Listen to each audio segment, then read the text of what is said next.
Chapter 194. He Yen slept very late that night at the Shao family's residence.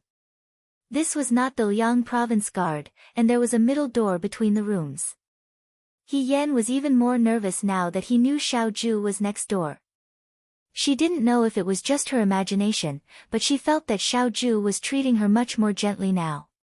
To Xiao Ju, it might be a small matter, but to her, it could easily stir up the deepest and most secret emotions in her heart. He Yen turned over, but her current status was special. Once she returned to Shuajing, everything related to Su Zhiheng and He Rufei was right in front of her. No matter who she was with, she would be a burden. Xiao Ju already had a deep grudge against the Shao family. If she implicated him. He Yen took a deep breath and looked at the curtain above her head. This was not a good idea. Her mind was filled with all kinds of complicated thoughts. She only fell asleep in the middle of the night. When she woke up the next day, it was already late in the morning. She was stunned for a moment, then turned over and sat up. She changed her clothes and opened the door. Sitting on the steps facing the courtyard was a little servant girl around 8 or 9 years old.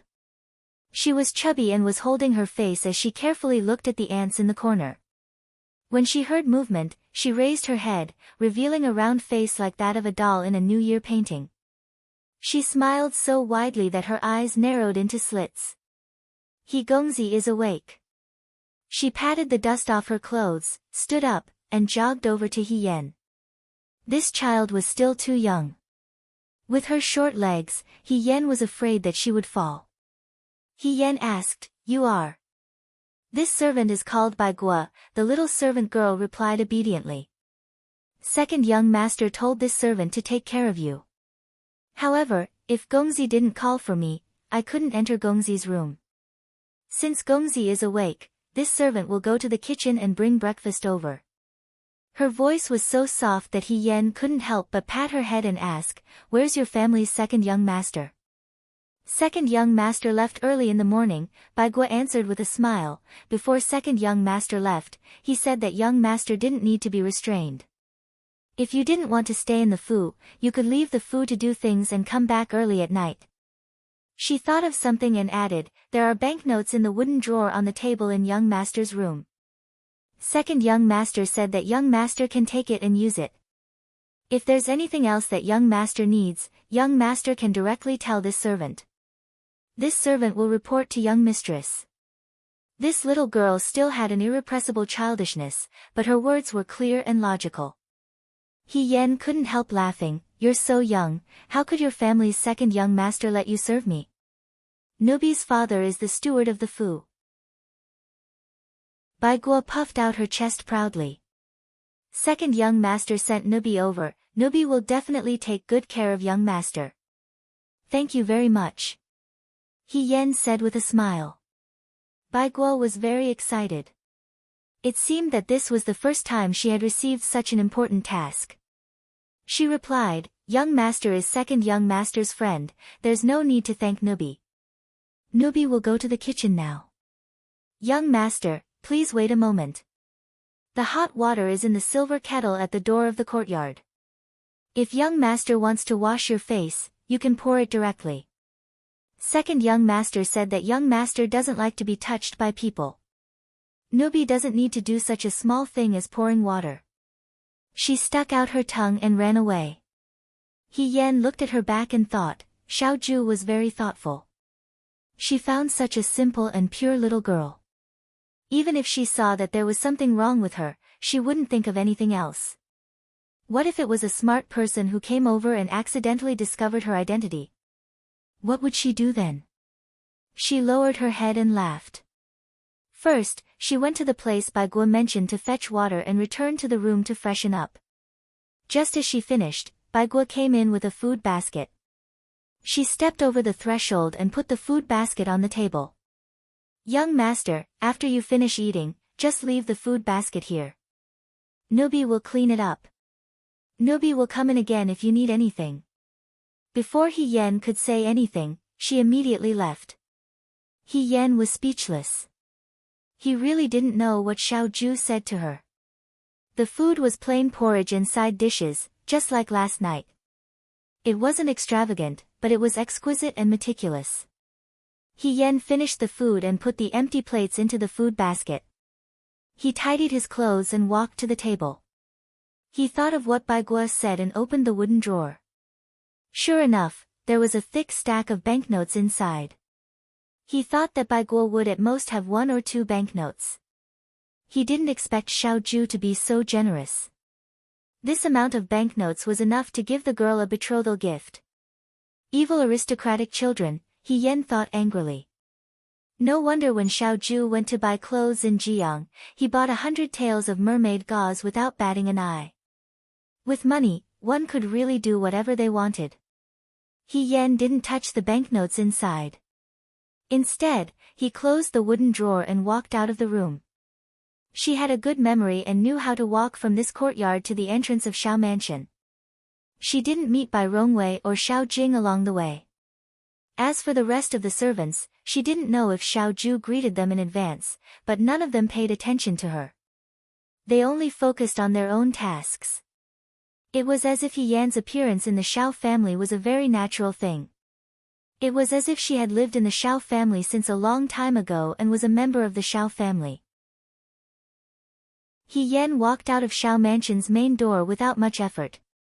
As soon as he walked out, he saw the bright sunlight. He Yan narrowed his eyes and walked in a certain direction. Before she left the capital to join the army, she had already won a large sum of money at Lutong village. He Yunxing went to school. Now, a year and a half had passed. She didn't know if He Yunxing was still studying at that school. It wasn't good for her to go directly to the He family. After all, the neighbors had watched Lady He grow up. Even if she dressed as a man, she might be recognized. He Yunxing's classmates at school had never seen He Yan before. It was probably safer. At this moment, the time was just right.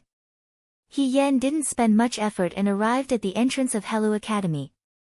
Hello Academy couldn't be compared to Xian Changguan, but it was still considered a good school for ordinary people. In the way, where scholars were more important than martial arts, Yuelu Academy not only taught literature, but also had teachers to teach martial arts. This was something that He Yan valued the most. He Yunxing was a bit late in learning. He wasn't interested in learning, but his martial arts were quite good. If he wanted to walk the path of a martial artist in the future, it wasn't impossible. It was early in the morning, the best time to study. Sounds of people reading came from Yuelu Academy. He Yan wasn't a member of the academy, so it wasn't good for him to go in directly. He ordered a cup of tea from a tea house outside and sat for about an hour. When it was time for school to end, he took advantage of the time when the teachers were leaving to climb over the wall and enter the academy. From time to time, students would leave the academy. He Yan wanted to find a teenager and ask He Yunxing where he was. Unknowingly, he had already walked to the window of the school. The laughter of the teenagers came from inside. There was a bit of malicious ridicule. "Brother Yunxing, are you really not coming with us today? Today is Brother Wang's birthday." Another person said, "How could Brother Yunxing look down on us? Look at us playing together. When have we ever seen Brother Yunxing come with us? Brother Yunxing is so good in martial arts. His face is charming. Girls like him. Maybe he can get married in the future and have a meteoric rise. Why would he hang out with us?" There was another wave of laughter. He Yan frowned slightly. This kind of ridicule was too hurtful. He Yunxing was a proud and impatient person. How could he stand this? They wouldn't fight, right? She was worried. She sneaked a peek inside and saw a teenager in green standing in front of the table. He was tidying up the table with his head lowered. From beginning to end, he didn't say a word. He actually endured this kind of humiliation. He probably felt like he was punching cotton. There was no sound at all. The teenagers messed around for a while and felt bored. They left the school in 2s and 3s. At the same time, He Yunxing tidied up the table and got up to leave. He Yan followed He Yunxing from a distance. He Yunsheng entered an empty alley. He had only taken a few steps when he suddenly felt a strong wind behind him. He subconsciously turned around and struck back with his palm. That palm didn't hit anyone. Instead, it hit another soft but tough palm. It silently blocked the wind from his palm and easily made him retreat a few steps. "Who is it?" he shouted vigilantly. The next moment, a familiar voice with a smile sounded. "Good boy. It seems that the year of school training wasn't in vain. You've grown a lot stronger." Hearing this voice, He Yunsheng was stunned. He couldn't believe his ears. The palm in front of him moved away, revealing the person's face.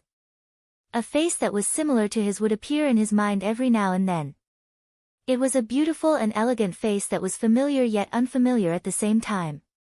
His older sister. He Yan. "You."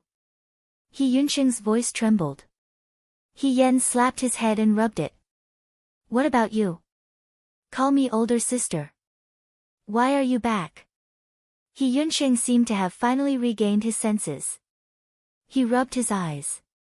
It was at this moment that He Yan saw a little of the boy he used to see. He stepped forward and grabbed He Yan's elbows as if to confirm whether he was dreaming or reality.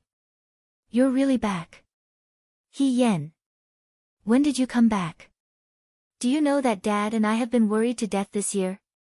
His eyes were red and his voice was choked with sobs. He Yan looked at the boy in front of her and couldn't help but sigh. The boy grew quickly. He Yunsheng was much taller than before after a year and a half. Now, she had to look up at him. He was also much thinner than before. He looked tall and straight, as if he was already an adult. He Yan pulled him out. "This is not the place to talk. Come with me."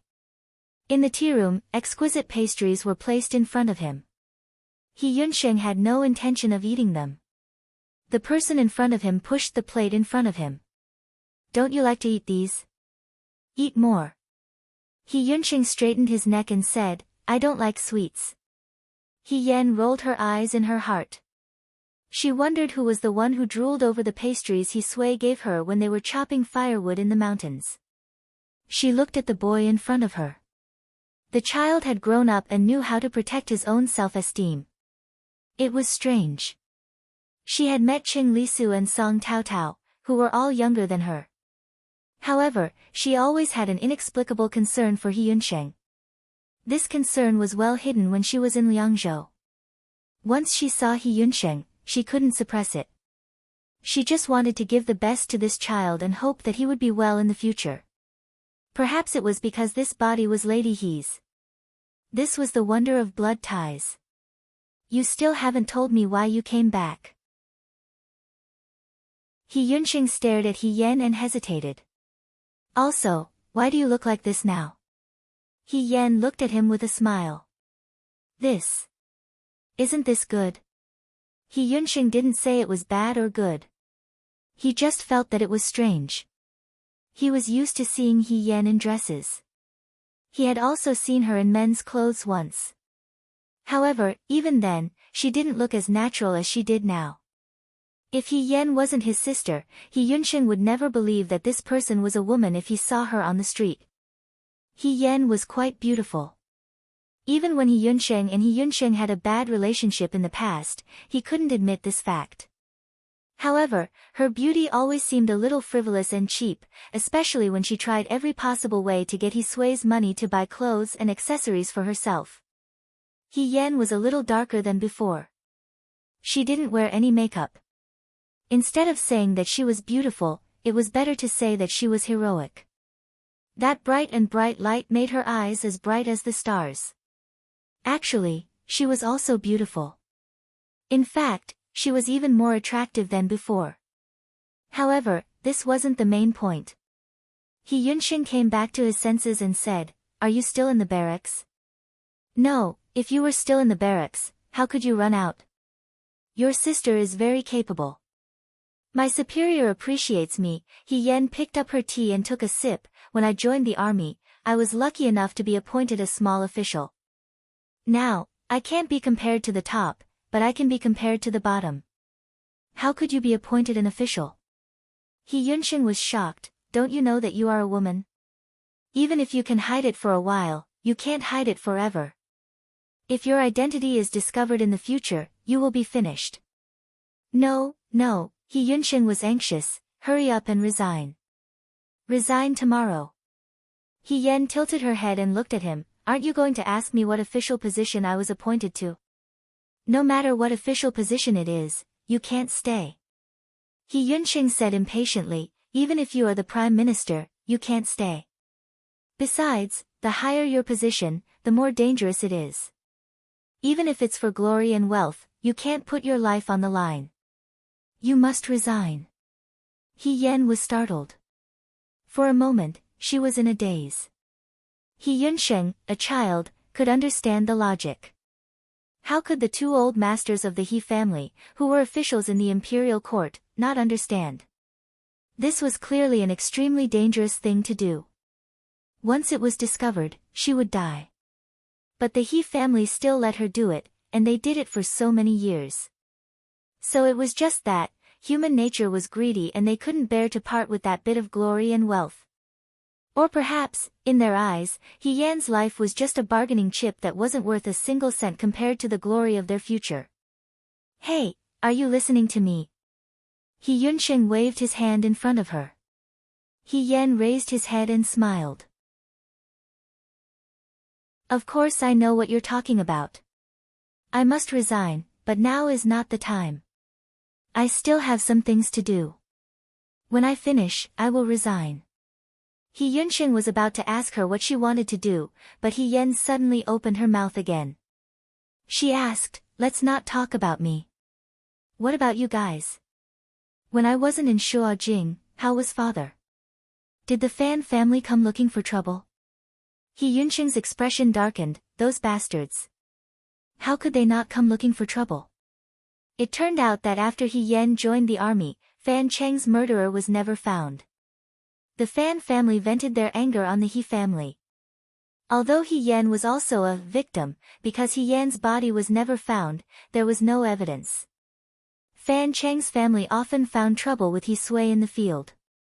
They slandered He Sui for not doing things properly, causing He Sui to lose his position as a field officer. Fortunately, not long after that, there was a merchant in Shuajing who wanted to hire a bodyguard. When they found out that He Sui was a field officer and had good skills, they asked He Sui to work for them. Although it didn't sound as good as being a field officer, the merchant was generous and gave him a lot of money. He Yen was a little suspicious. You have a lot of money, but aren't you wearing old clothes? From the words of your classmates, it's clear that they dislike you for not being willing to spend money with them. He Yunsheng looked at her in disbelief. You actually eavesdropped. Shoo, He Yen smiled. I was just passing by and happened to hear it. You kept the money and didn't use it. Could it be that you saved it as a betrothal gift? He Yunsheng didn't say anything. He couldn't tell He Yen that although his family had a lot of money, he had discussed it with He Sui. They didn't know when He Yen would come back after joining the army. As a girl, he didn't know how much hardship she had suffered outside. It was good enough that she was still alive. If she was old when she came back, or if she was disliked by others, she would not marry and save more money. In the future, if He Yen wanted to live alone in Shuajing, having more money would not be a bad thing. Seeing that He Yunsheng didn't say anything, He Yen thought that he had guessed correctly. She smiled and said, don't be so thrifty. I'm a person with a salary now. She took out 2 banknotes from her bosom and said in a low voice, we won the battle earlier. These are the spoils of war, His Majesty's reward. Take this money, go back and make 2 new clothes for father and yourself. Treat yourself better. Clothes make a man, and a horse makes a saddle. If you dress up well, the girl you like will like you, right? Young girls like handsome men. Although you have a handsome face, you don't have a good personality. You need to dress up. He Yunsheng held the banknotes in his hand. After a while, he asked, you won the battle. Did you go to the battlefield? Which battle? The battle at Jiang, the battle at Liangzhou, or the battle at the Rundu? He Yan didn't expect him to care about these things. She scratched her head and said, "Actually, I went to all these battles." He Yunxing sucked in a breath of cold air. He Yan left in a hurry and only left a letter behind. He Yunxing later asked around and found out that the batch of soldiers recruited by Shua capital all went to the Liangzhou Guard. After that, he always paid attention to news about the Liangzhou Guard. He heard that the journey was long and many weak people died on the way. He prayed every day, hoping that his mother in heaven would protect He Yan and keep him safe. He also heard that the Liangzhou Guard suffered from the cold and worked hard to train the soldiers. He only hoped that He Yan could be the head soldier. When Rida Musi led the soldiers to the Liangzhou Guard, he and He Sui couldn't sleep for the whole night. Later, they comforted each other that He Yan would be fine. She couldn't even carry a saber and was smart. She might not even see the enemy. The battle at Jiang, the battle at Rundu. In short, He Sui and He Yunxing had a hard time ever since He Yan joined the army. If they weren't afraid that the Fan family would find He Yan's whereabouts, they would have packed their bags and rushed to Liangzhou personally. "Didn't I ask someone to send you a message?" He Yan asked. He Yunxing frowned and thought for a while, then said, "There were 2 messages, but they were very short. Also, they were written on a note and threw it into the house. I didn't get to meet them, so I don't know about your situation." He Yunxing was angry and anxious when he said this. "What were you thinking at that time? Why did you want to join the army? You're a girl. No one said that girls can't join the army." He Yan was afraid of his nagging, so she cut him off. "Besides, don't you see that I'm safe and sound now? By the way, father is no longer a lieutenant. Is the Fan family still harassing you?" He Yunxing shook his head. "A few months ago, the Fan family stopped coming." He said sarcastically, "We can accept their beating and scolding. They probably know that it's meaningless to continue like this. I heard that the Fan family's old master has another son, so they probably don't care about the previous one." He Yan couldn't help but be speechless. The Fan family's old master could still have a son at such an old age. He really didn't know what to say. "Come back with me." He Yunxing looked at He Yan. "Father will be home tonight. When you come back, he'll be very happy to see you." He Yan shook his head. "I can't go back now." "Why?" "Yunxing." He Yan looked at him patiently. "My identity is very delicate now. Everyone in the neighborhood has seen my face. If I'm recognized, there will be trouble. Even if I want to meet father, it won't be at home. Moreover, now is not a good time." She stuffed the banknotes into He Yunxing's hands. "I came here today to see you. I'm relieved to see that you're doing well. Go back and tell father that I'm fine. We'll find a place to meet again in a few days." He Yunxing felt a little wronged. It wasn't easy to see him, but he had to hide as if he couldn't be seen. However, he knew in his heart that He Yan was right. "Then what about you?" He stuffed the banknotes back into He Yan's hands. "Don't you need to use the banknotes yourself? You can take them yourself. Also, where are you staying now? An inn? Inns are not safe. I heard that there are many unscrupulous shops." He Yan couldn't be bothered to push the banknotes back and forth. She stuffed the banknotes into his arms and said, "I still have a lot of them. It's a thick stack.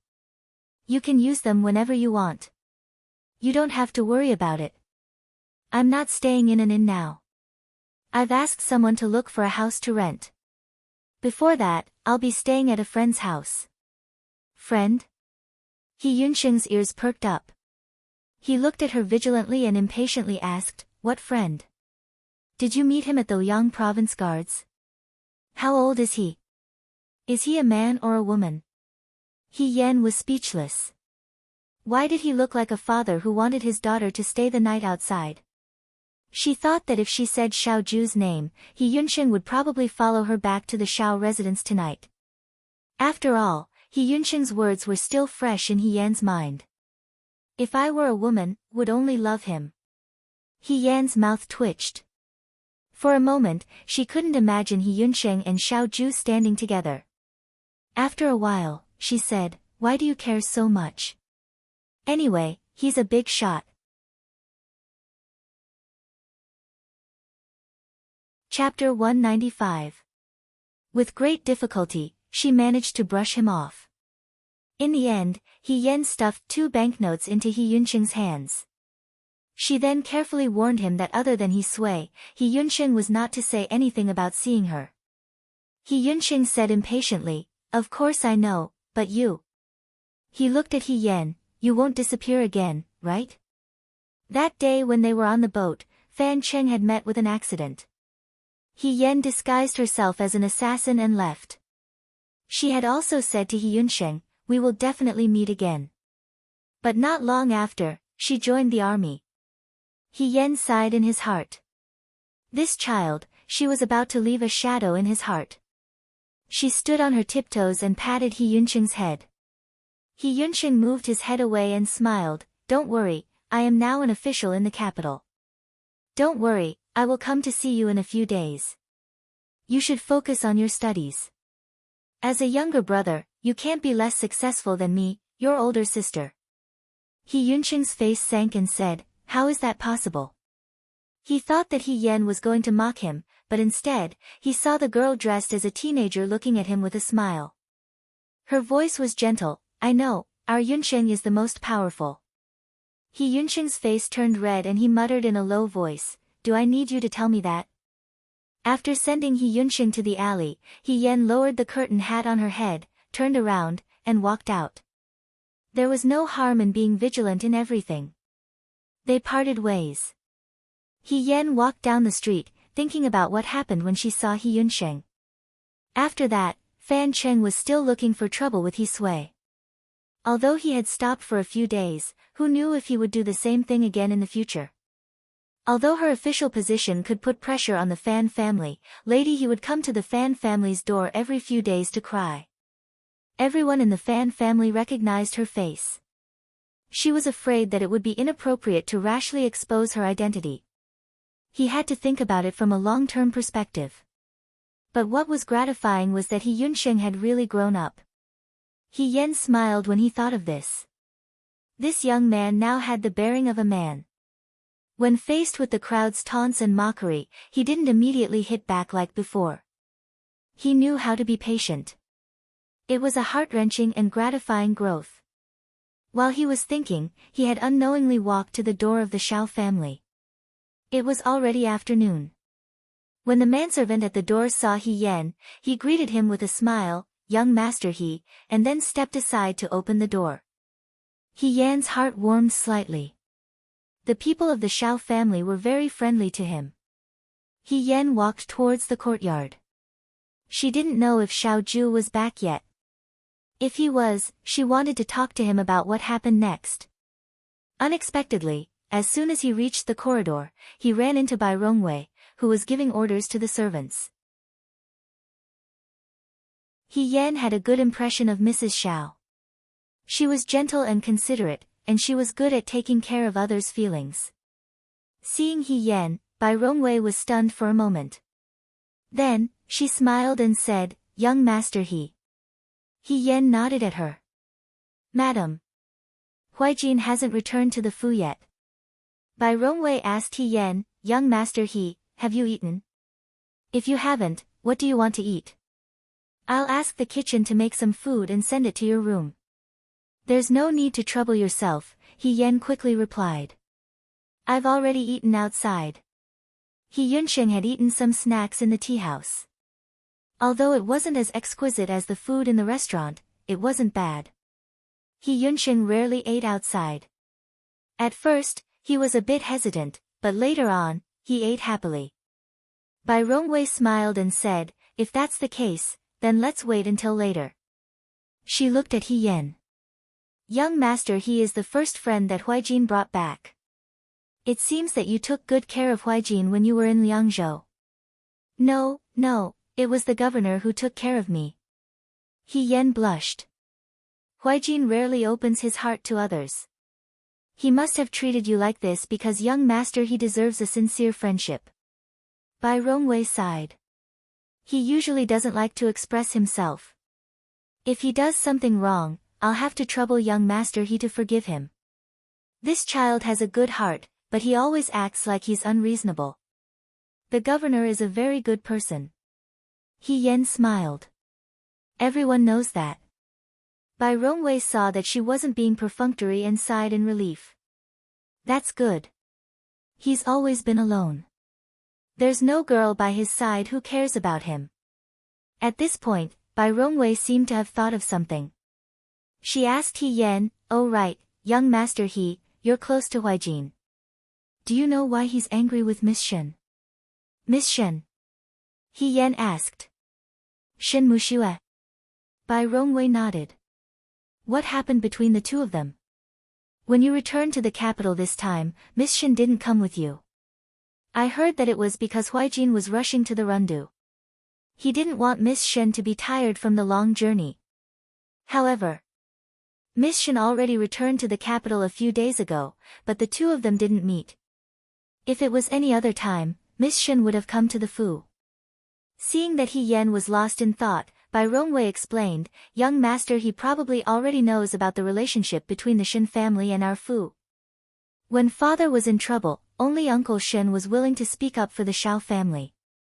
Miss Shen liked Huijin when she was young. A friend in need is a friend indeed. Even though Huijin treated Miss Shen coldly in the past, he still took care of her because of Uncle Shen. Later, Miss Shen secretly went behind Uncle Shen's back to where Huijin was leading the troops. At that time, the war was chaotic and it wasn't safe to send her back. Thus, Miss Shen stayed on the battlefield and learned medicine. She has been helping Huijin since then. Uncle Shen couldn't do anything about his daughter. He could only ask Huijin to help take care of her. Huijin accepted Uncle Shen's kindness and protected Miss Shen's safety on the battlefield. He Yen already knew that Shen Muxue went to the battlefield for Shaoju, but he didn't know the details.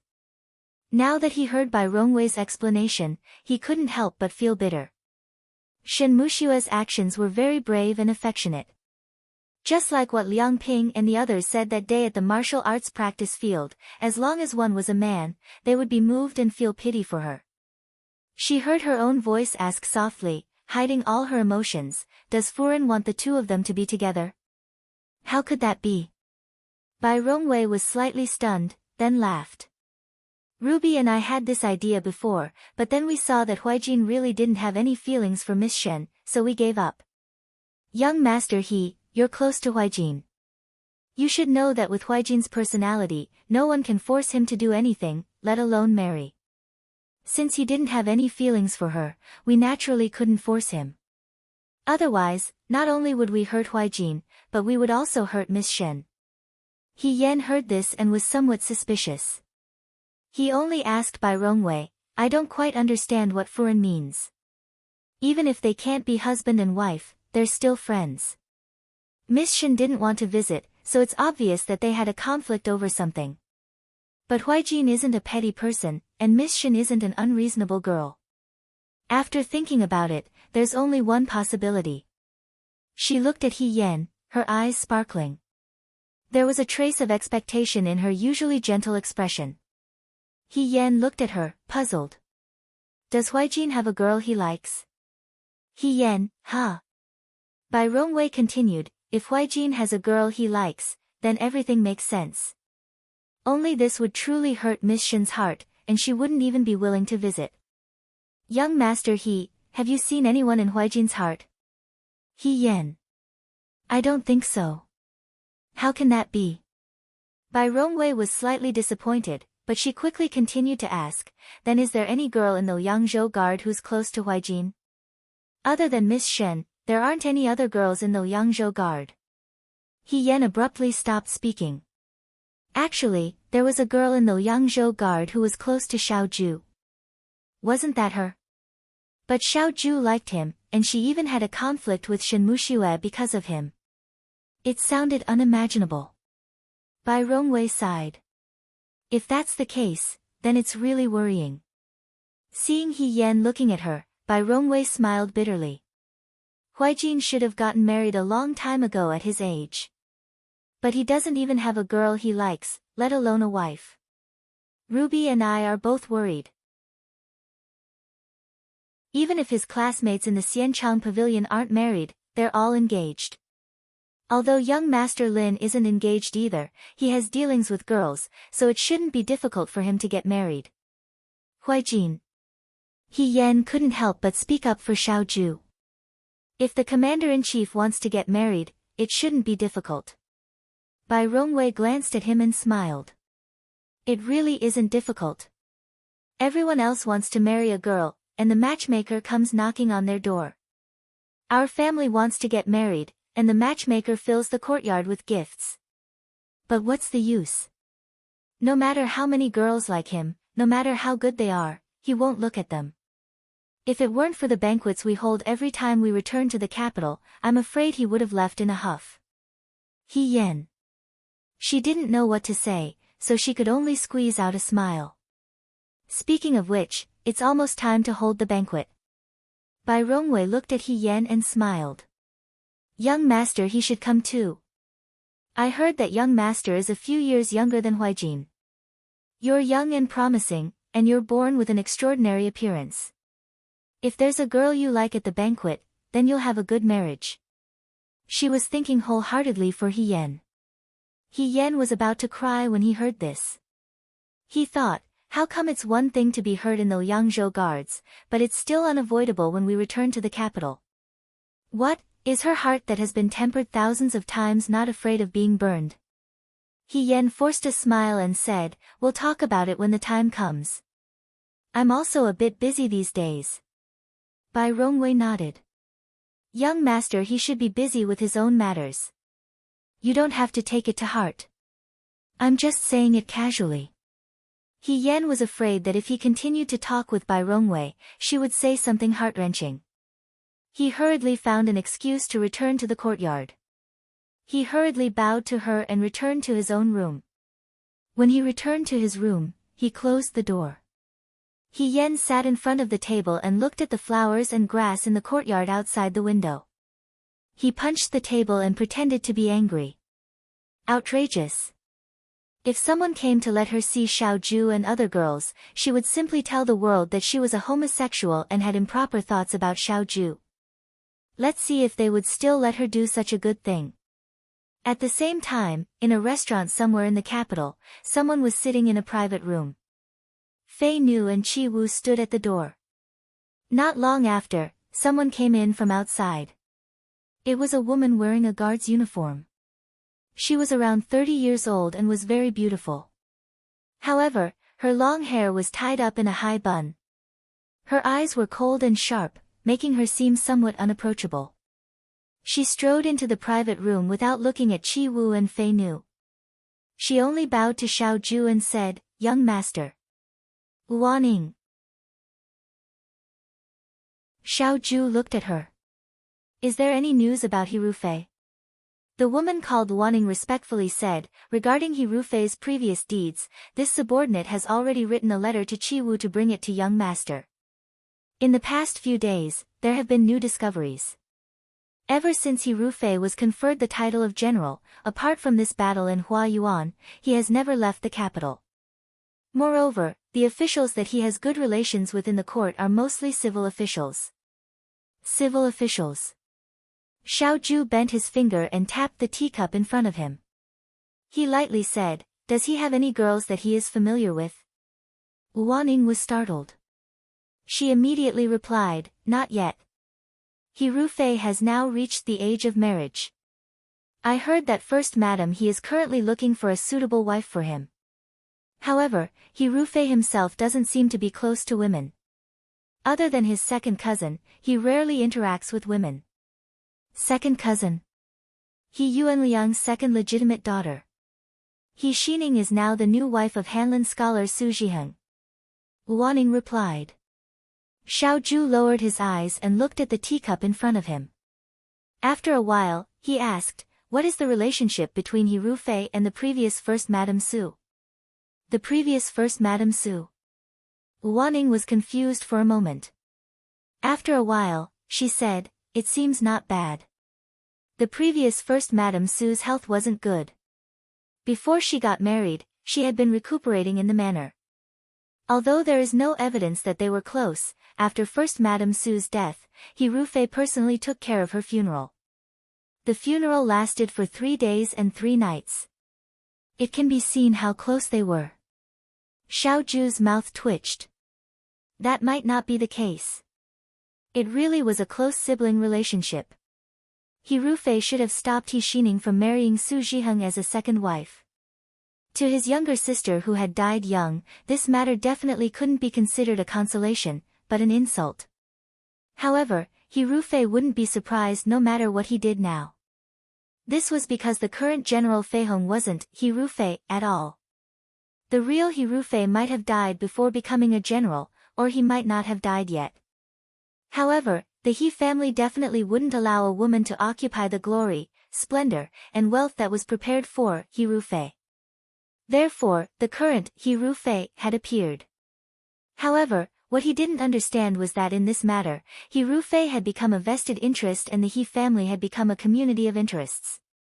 However, what about that woman, Hirufei? What made her willingly wear a mask and use Hirufei's name to fight for meritorious service? Did she have a crush on Hirufei? That was also possible.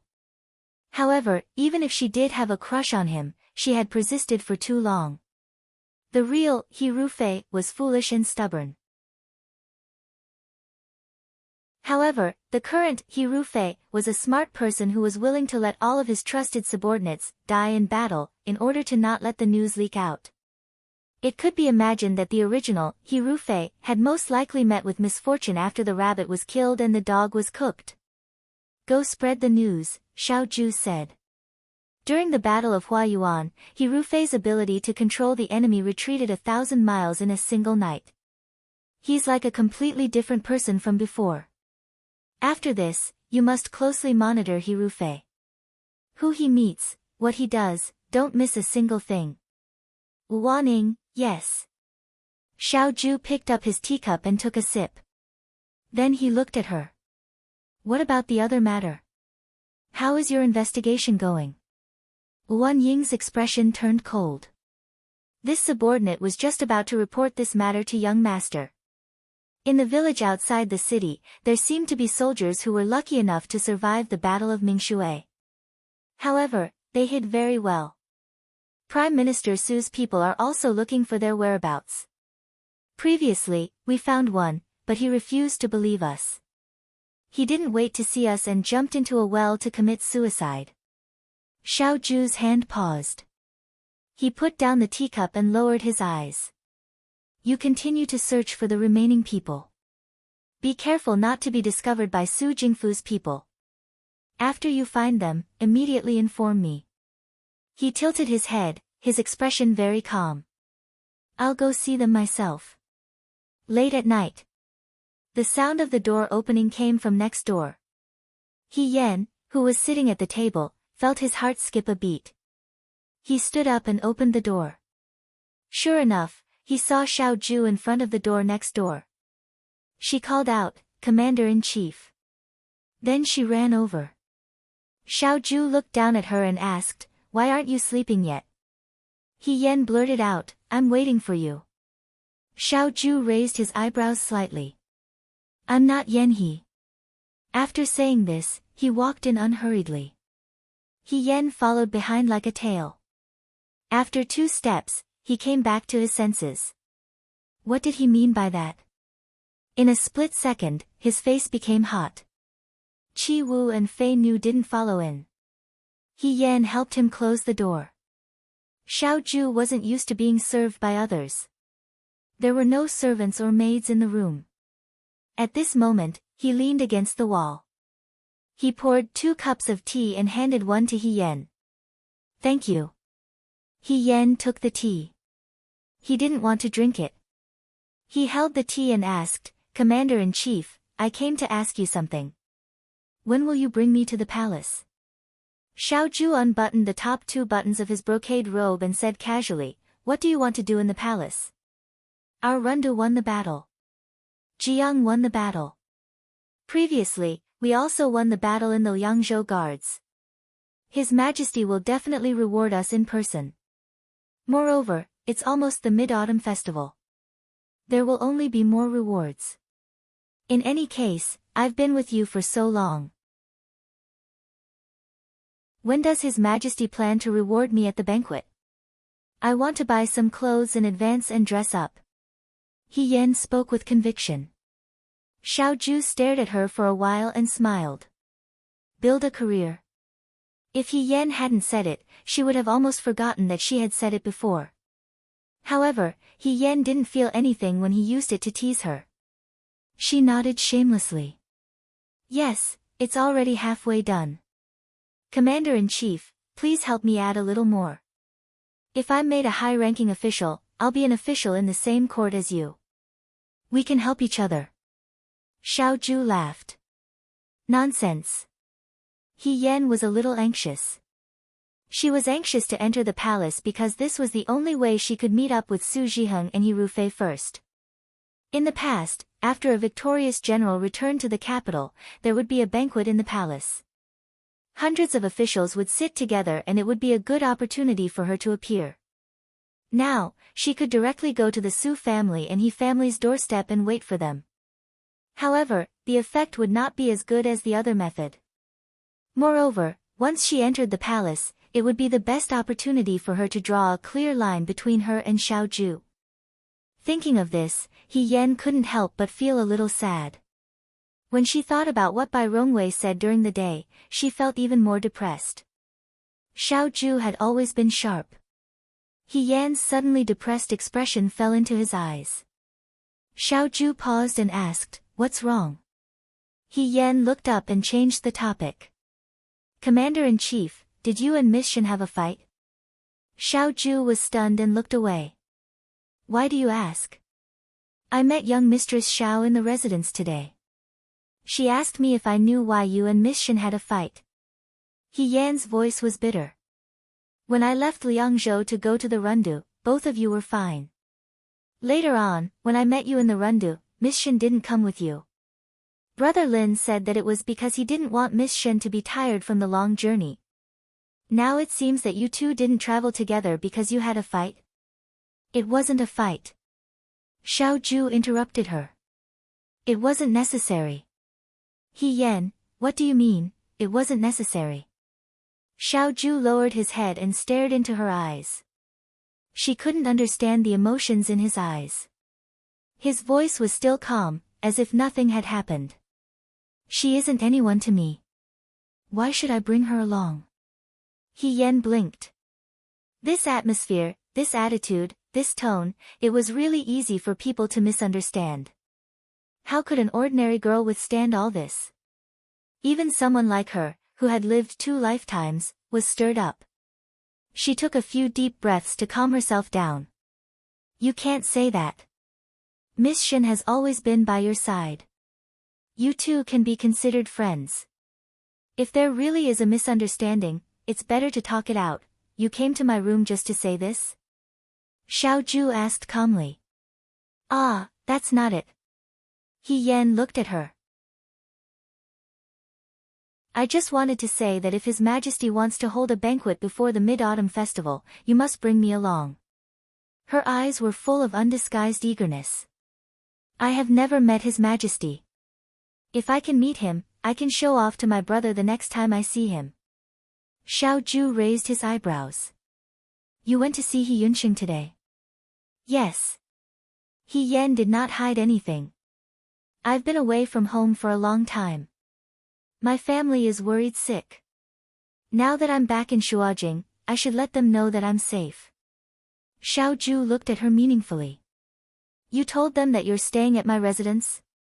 He Yan was shocked and immediately denied it. "No, no. I will never do such a thing that tarnishes the governor's reputation. I only said that I'm staying at a friend's house. I didn't say who it was. I don't think they would guess that I'm staying at your residence." Xiaoju did not know what she meant. She nodded. "Actually, there's no harm in telling them." He looked at the stunned He Yan and said calmly, "You're my right-hand woman. They will find out about our relationship sooner or later. He Yan, what was wrong with Xiao Ju? Their relationship was supposed to be between a superior and a subordinate, but he made it sound like a shameful relationship between a man and a woman. It made her blush and her heart race. She felt embarrassed. He Yan cleared her throat. Anyway, just remember to bring me along to the banquet. If you bring me along, I will repay you in the future. Xiao Ju sized her up and said lazily, how will you repay me? He Yan. I haven't thought about it yet. He sneered and turned to put down the teapot on the table. He said casually, okay, lady, he can come with me for the next banquet. He Yan was overjoyed and his eyes curved. Thank you.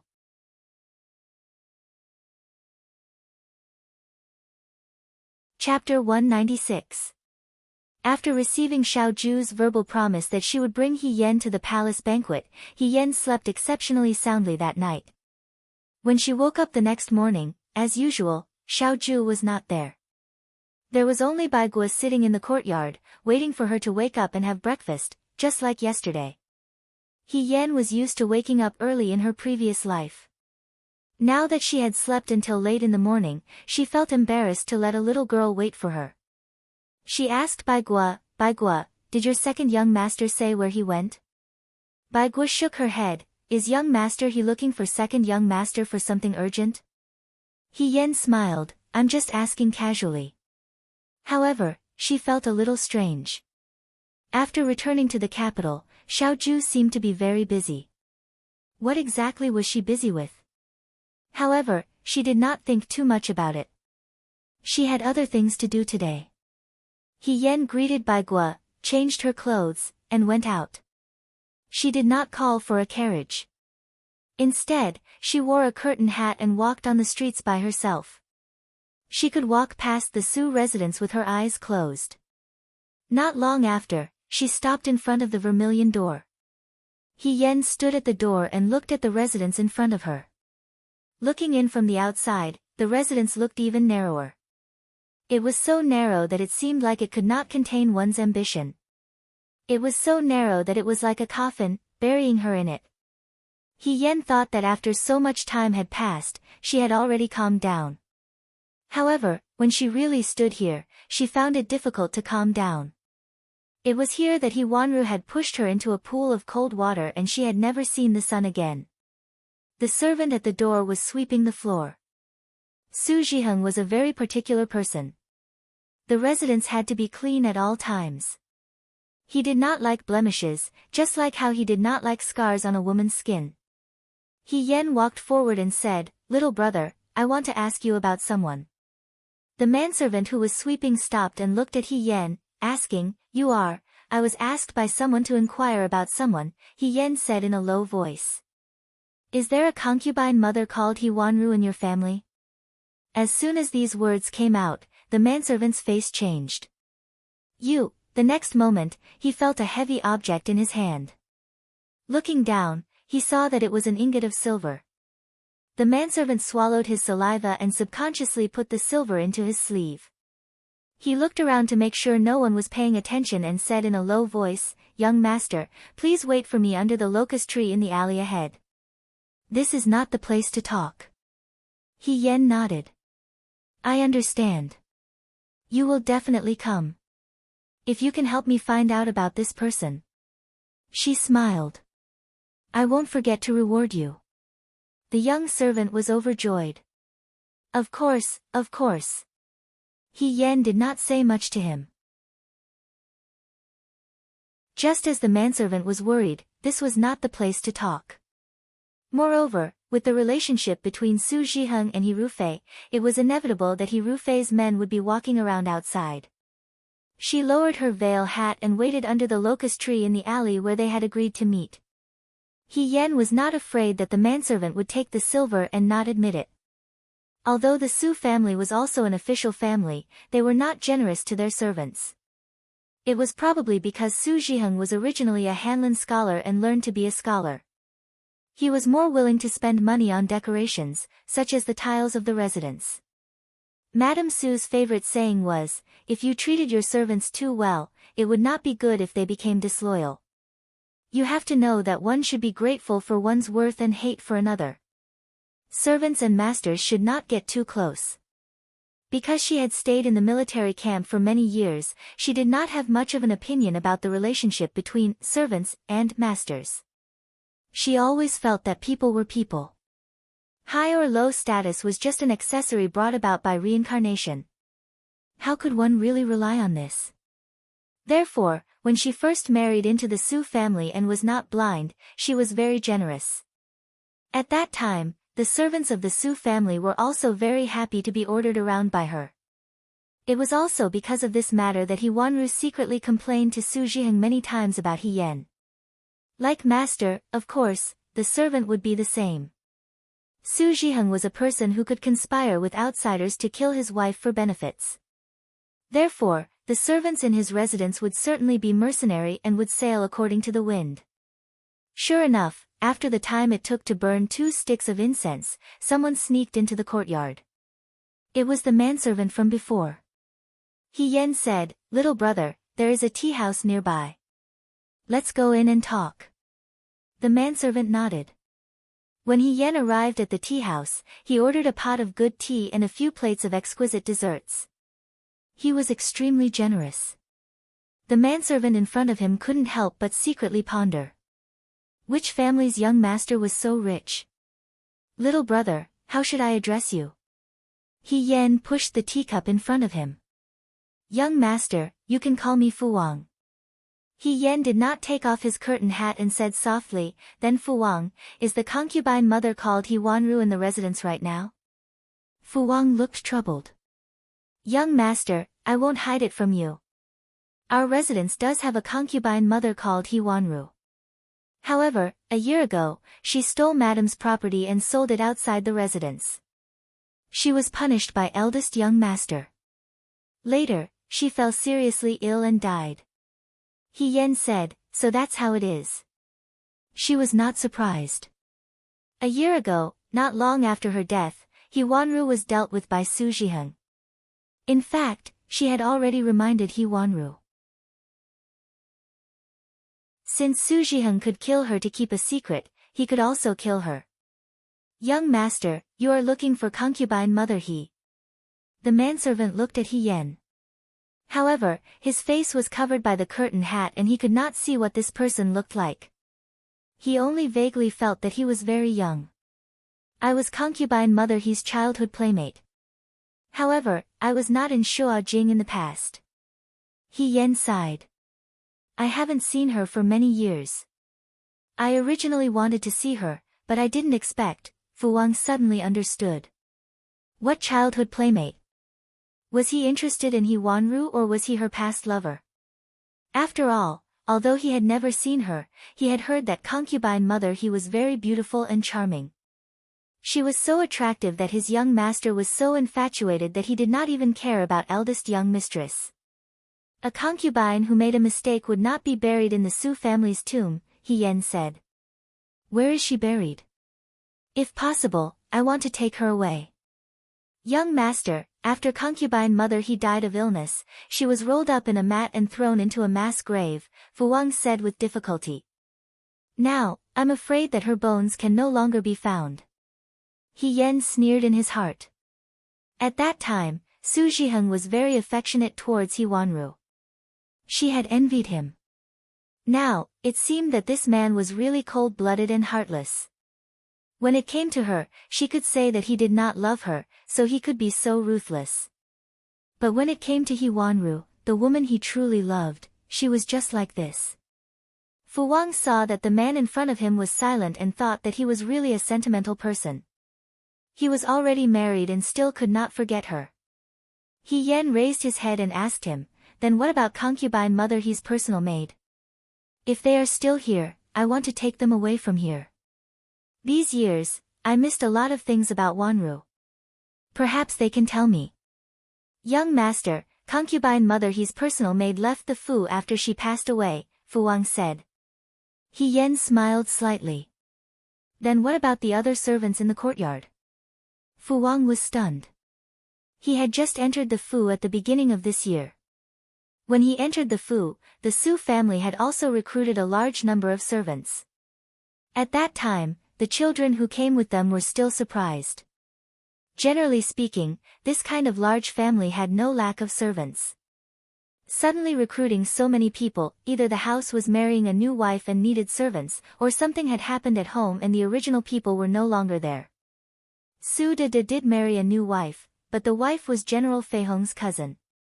Eldest young mistress had brought enough servants with her when she entered the Fu, so the servants did not go to eldest young mistress's courtyard to serve her. Then, something must have happened, so the original people were no longer there. The so-called no longer there actually meant that they were dead?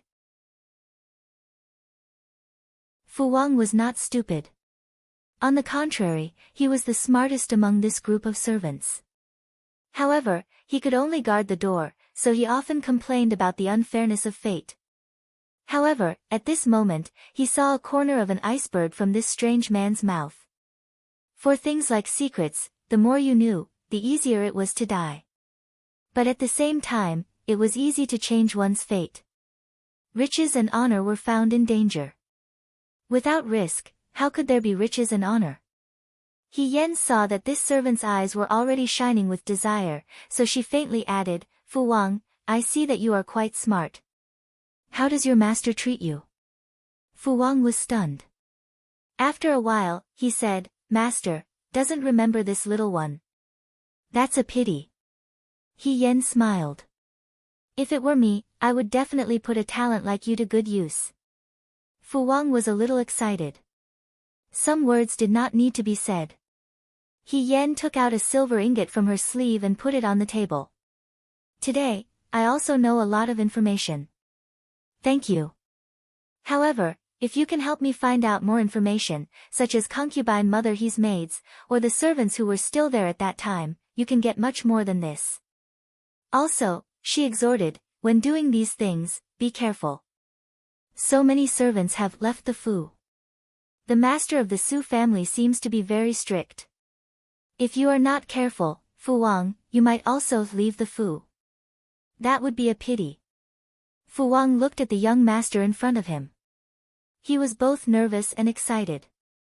He asked uneasily, but, where should this little one go to find young master? The fish had taken the bait.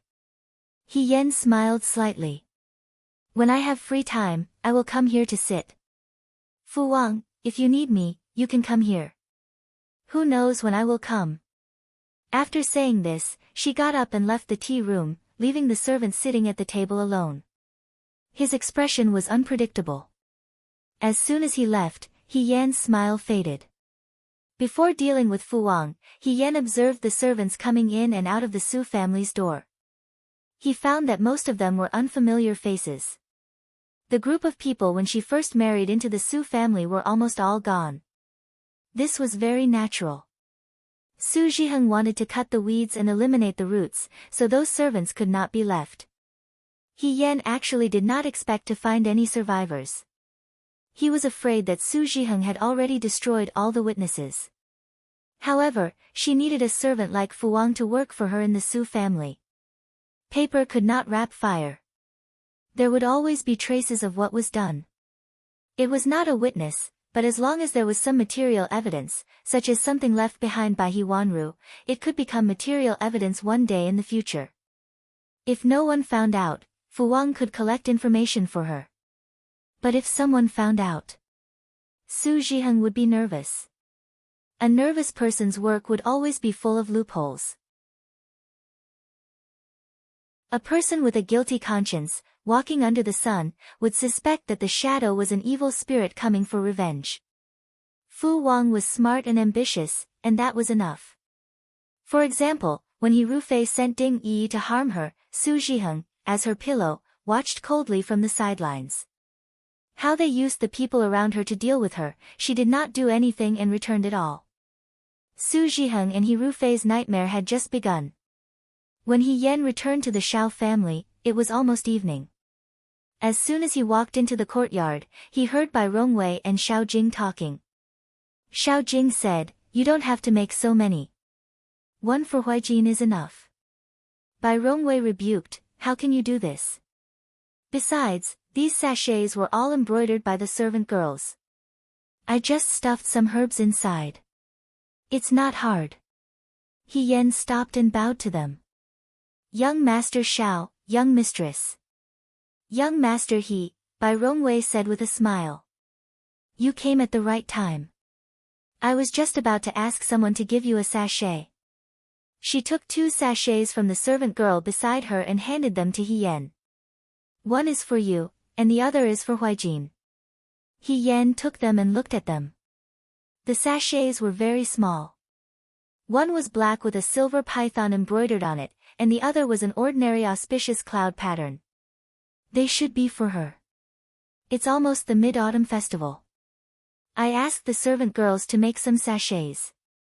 There are herbs and protective talismans inside. You and Huijin often go out, so it's not bad to have them. She smiled. Young Master He, please don't dislike them. He Yen did not expect that she would have one. He was very surprised. I won't dislike them. Thank you very much, young mistress. You're Huijin's friend. You don't have to be so polite, Xiao Jing said warmly. He Yen nodded. She was always at a loss when it came to the overflowing kindness of the Xiao family couple. That's right, in 3 days, there will be a banquet. Bai Rongwei seemed a little embarrassed. I told young Master He earlier that the banquet will be hosted in my name. At that time, there will be many madams and misses. Young Master He, are you busy that day? If not, you can stay at home. He Yen, they were choosing a wife for Xiao Ju. Why was she chosen? He Yen hurriedly said, let's talk about it later, and ran away. Looking at He Yan's back as he hurried away, Bai Rongwei said curiously, why is young Master He so afraid when he hears about a girl? Although he's still young, it's not impossible for him to get engaged. Could it be that he's been with Huijin for too long and wants to be alone for the rest of his life? Xiao Jing smiled. Huijin treats him very well. That's true. Bai Rongwei nodded. After she married into the family, although she knew that Xiao Ju didn't have a bad heart, she wasn't someone who liked to show her emotions. But towards this young Master He, it could be said that she was very protective of him. It's good to have friends. Xiao Jing's gaze was gratified. At least, there are many things that he can discuss with others. Under the oil lamp, He Yen leaned on the table and looked at the sachet that was wrapped around her finger. Bai Rongwei gave her 2 sachets and asked her to give the other one to Xiao Ju. Xiao Ju's sachet was very beautiful. He Yen wrapped the red string around her finger and sighed in her heart. Even the maid of the Xiao family was so good at needlework. It really made her feel ashamed. He Yen obviously didn't know how to needlework. When she first married into the Su family, He Wanru would make shoes and clothes for Su Zhiheng every few days. He Yen stayed up several nights and only managed to make a handkerchief. She wanted to embroider mandarin ducks playing in water on the handkerchief. Su Zhiheng stared at it for a long time before asking, this is a duck? He Yen was greatly shocked. Su Zhiheng laughed loudly. Although he later accepted the handkerchief, he didn't use it. He Yen understood. After all, he was an official in the imperial court. If he took out a handkerchief with a duck embroidered on it, he would be laughed at by his colleagues. But later, when she found the crumpled and yellowed handkerchief at the bottom of Su Zhiheng's drawer, she felt a little wronged when she thought about how her hands were full of needle marks. She had always been learning things that men needed to learn. She didn't know how to play the zither, go, calligraphy, painting, needlework and embroidery. When she had to work as an ordinary woman, she felt at a loss. There was also a small wooden basket on the table. In the basket, there were some needlework and silver scissors. It should be used by the servants. He Yen picked up the silver scissors. The scissors were very delicate. She was used to holding swords, knives, sticks, and spears with both hands. But this pair of scissors felt particularly heavy. In fact, He Yen didn't know how to do needlework at all. After all, During the years that he joined the army, he only had 2 sets of clothes. It was inevitable that there would be times when they would be tattered. As long as there was a tear, the brothers would casually find a piece of cloth or something to fill in the hole. But in the end, the men's skills weren't as meticulous as the women's. It could only be said that they sewed, but it really couldn't be considered beautiful. Sometimes, if there were too many patches on a piece of clothing, it would look worse than a beggar on the street. He Yan had also sewed by candlelight before, but that was already a matter of his previous life. The 2 sachets were placed side by side in front of her. Xiao Ju's sachet was more gorgeous, while He Yan's was more ordinary. She reached out and pinched it. The insides were flat. She could vaguely feel a triangular piece of paper and some hairy medicinal herbs. He Yan thought for a moment, then took out the needlework from the wooden basket. The oil in the oil lamp was about to burn out. He Yan stretched and stood up. Half the night had passed. She wiped the beads of blood from her fingers and lightly sighed. It seems that Lady He's needlework wasn't very good. In both her previous and current life, she really didn't have any talent for needlework. He Yan smiled, extinguished the lamp, and got on the bed. The moonlight outside the window was weak, faintly illuminating a corner of the front table. On the table, there were 2 sachets lying side by side. They didn't look any different from before. In the capital, Shen Mushua's room, the lanterns were still lit. The servants in the courtyard were already asleep, but Shen Mushue wasn't sleepy at all. She laid flat on the bed and stared at the sachets hanging in the 4 corners of the curtains. It had been a few days since she returned to the capital. Xiao Ju should have already known. This time, she didn't go to the Xiao mansion. But at the same time, Xiao Ju didn't say anything. It was eldest Madame Bai Rong who sent someone to the Xiao mansion to ask about her. Shen Mushue was a bit annoyed as she turned over. Even Censor Shen could tell that something was wrong. He asked her if she had quarreled with Xiao Ju. Shen Mushue shook her head and perfunctorily brushed it off. But in her heart, she felt a bit more nervous. She originally wanted to let Xiao Ju know that she was uncomfortable. But after a few days of stalemate, she was the one who was unsure. Perhaps Xiao Ju didn't know. He was a person who didn't care about these things. But what if he knew, and did it on purpose? There was a ball of fire in Shen Mushue's heart. When she left the Liangzhou guards, she found a figurine and a drawing made of wood in the box. She couldn't help but think about it. The figurine was a woman. Did Xiao Ju have someone in his heart? If that was the only thing, she wouldn't be so worried. But the figurine on the drawing was a female general. And her eyes were very similar to He Yan's. In an instant, all the things that she had suspected in the past became evidence in front of her eyes. Xiao Ju was overly close to and took care of He Yan. He Yan sometimes showed signs that made her uncomfortable. When they were in Jiang, Xiao Ju had also brought He Yan along. Xiao Ju's black jade, which never left his side, was once in He Yan's hand. The ointment that Xiao Ju especially emphasized not to take away appeared in He Yan's hands the next day. If he was gay, it would be too shocking. But, what if He Yan was a woman? Shen Mushue closed her eyes. When the young lady was dressed as a young man, she was already very handsome and eye-catching. Her eyes were delicate and pretty. If she was dressed as a woman, Shen Mushue thought bitterly. She could easily catch people's attention.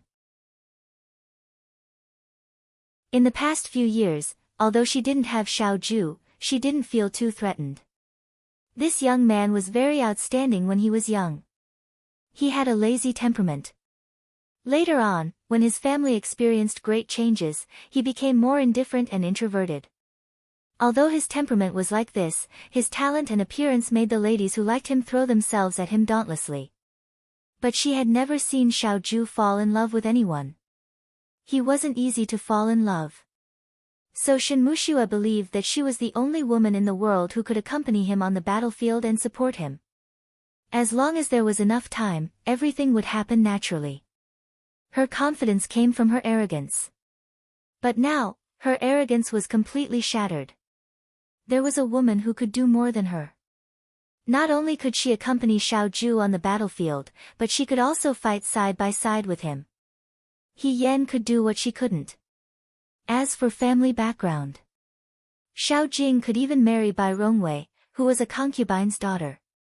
Xiao family didn't care about this at all. Shen Mushue's heart tightened. She couldn't get Xiao Zhu's love, but she also didn't want to see He Yan beat her to it.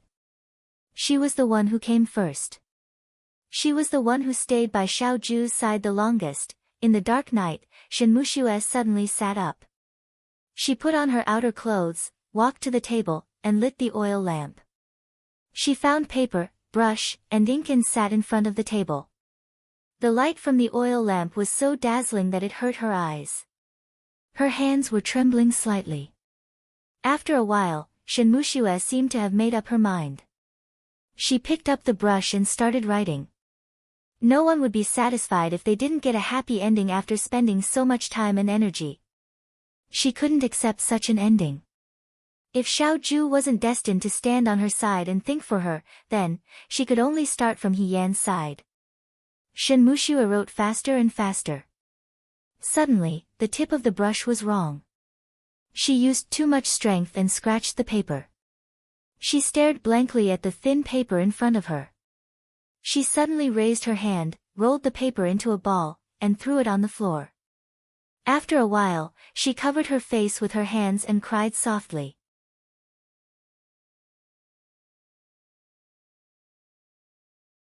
Chapter 197. The residence that Lin Shuanghe found for He Yan had been missing for several days. Ever since he returned to Shuajing, Lin Shuanghe acted as if he didn't exist. He Yan also didn't want to rashly go to his door to find him. It wasn't good to ask someone to do something and rush him.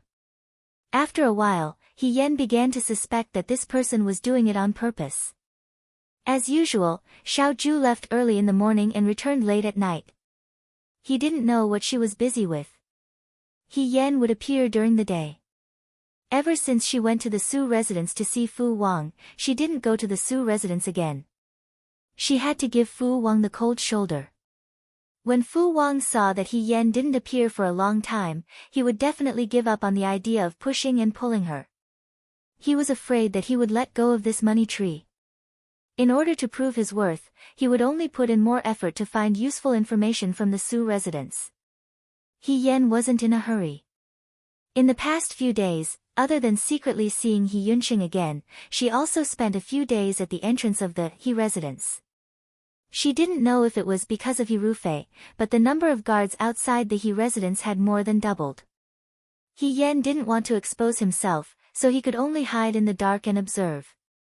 He Rufei didn't do anything other than go to court every day. He and his colleagues mostly socialized at restaurants and didn't bring anyone home. In addition, he also went to the Su residence once with the so-called tonic for visiting his cousin. But was it really to visit He Xining? He Yan didn't think so. But in the eyes of outsiders, He Rufei's actions clearly showed that he had a close relationship with his younger sister. There were even rumors that because of the accident that happened to Su Yunqing's grandmother, He Rufei took care of his younger sister even more carefully. In the end, it actually gave He Rufei a good reputation. He Yan only felt that it was a bit funny. He also felt that the He family's methods of acting were really endless. Autumn had arrived and the heat of summer had completely faded. On this day, He Yan had just returned from outside the residence and was surprised to find that the courtyard was much more lively. She had left early in the morning and did not know what had happened. However, Bai Gua happily ran over and whispered, "Young mistress is entertaining guests in the courtyard. Young master, you should wash up a little and go take a look." She leaned closer and said mysteriously, "There are many young ladies here today. Second young master is here too." She was young, so when she said these words, she was not shy or coy, but full of the innocence of a child. However, when He Yan heard these words, they were not very pleasant to hear. Bai Rongwei had told her before that she would hold a banquet before the Mid-Autumn Festival. On the surface, it was to invite the ladies, but in fact, it was to matchmake Xiao Zhu. He Yan didn't expect her to come back so quickly. Usually, Xiao Ju would come back late. Sometimes, she would be asleep by the time Xiao Ju came back. But today, there was a girl around and she came back so early.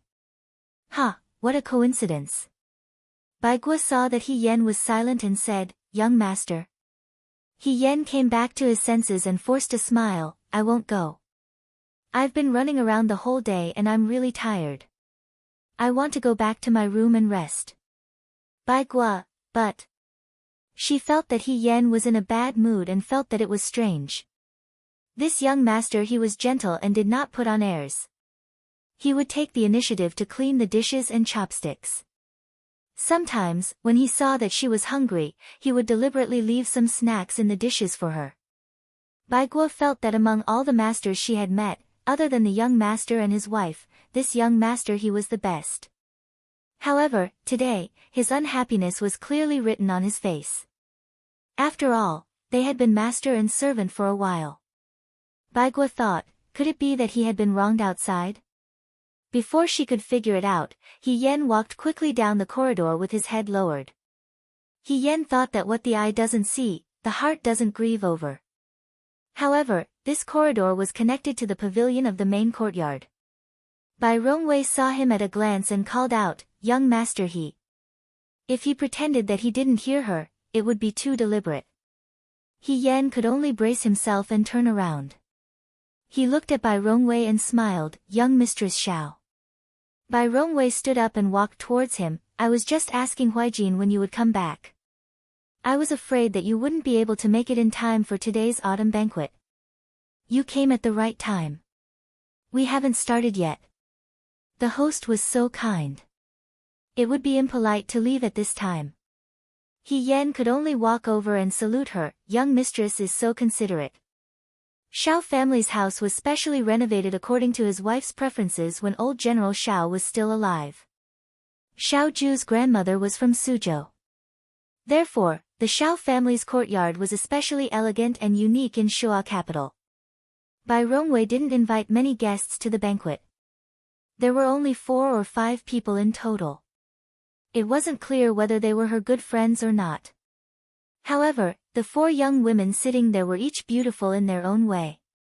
Xiao Ju sat beside Xiao Jing. The 2 brothers were famous for being handsome men in Dewei. For a moment, the courtyard was like a fairyland. Dewei had a strict rule against men and women. Men and women were not allowed to sit together at the age of 7.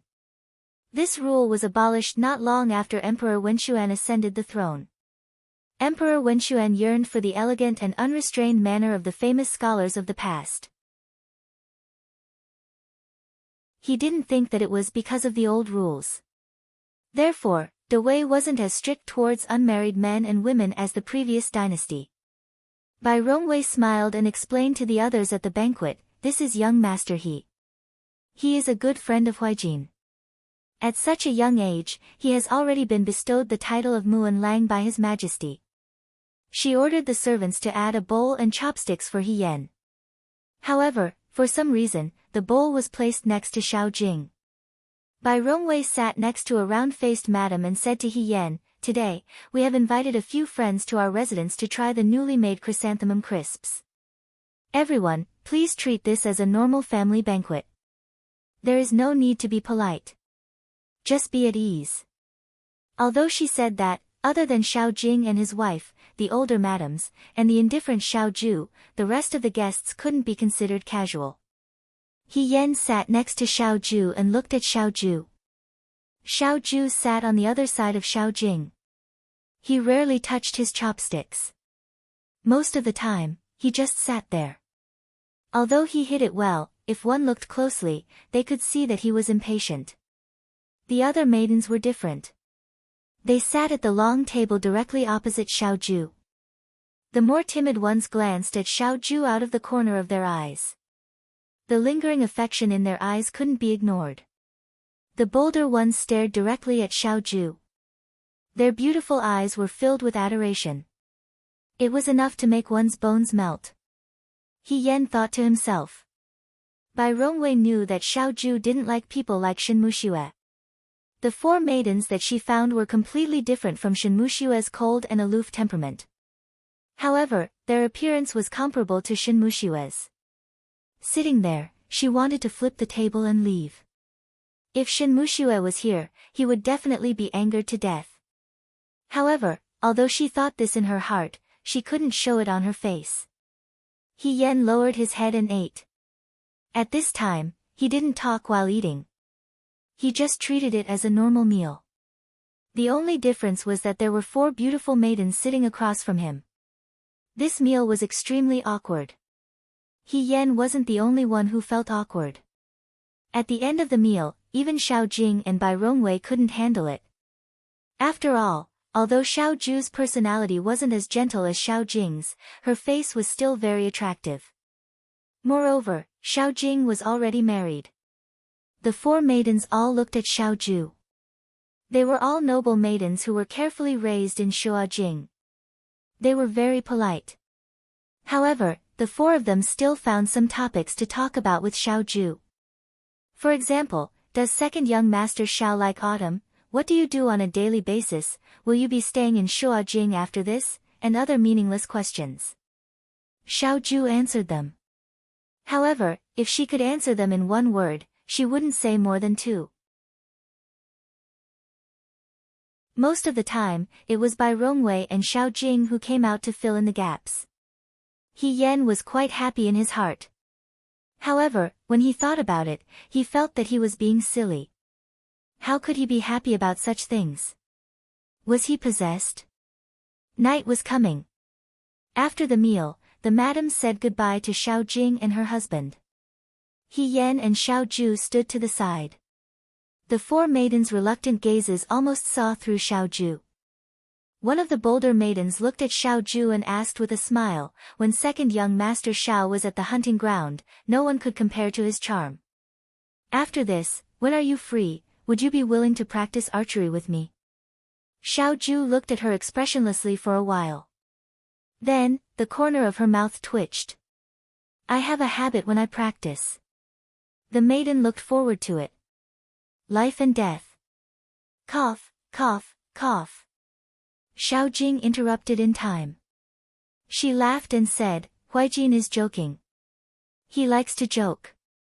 However, as soon as she said this, the maiden's mother's expression changed.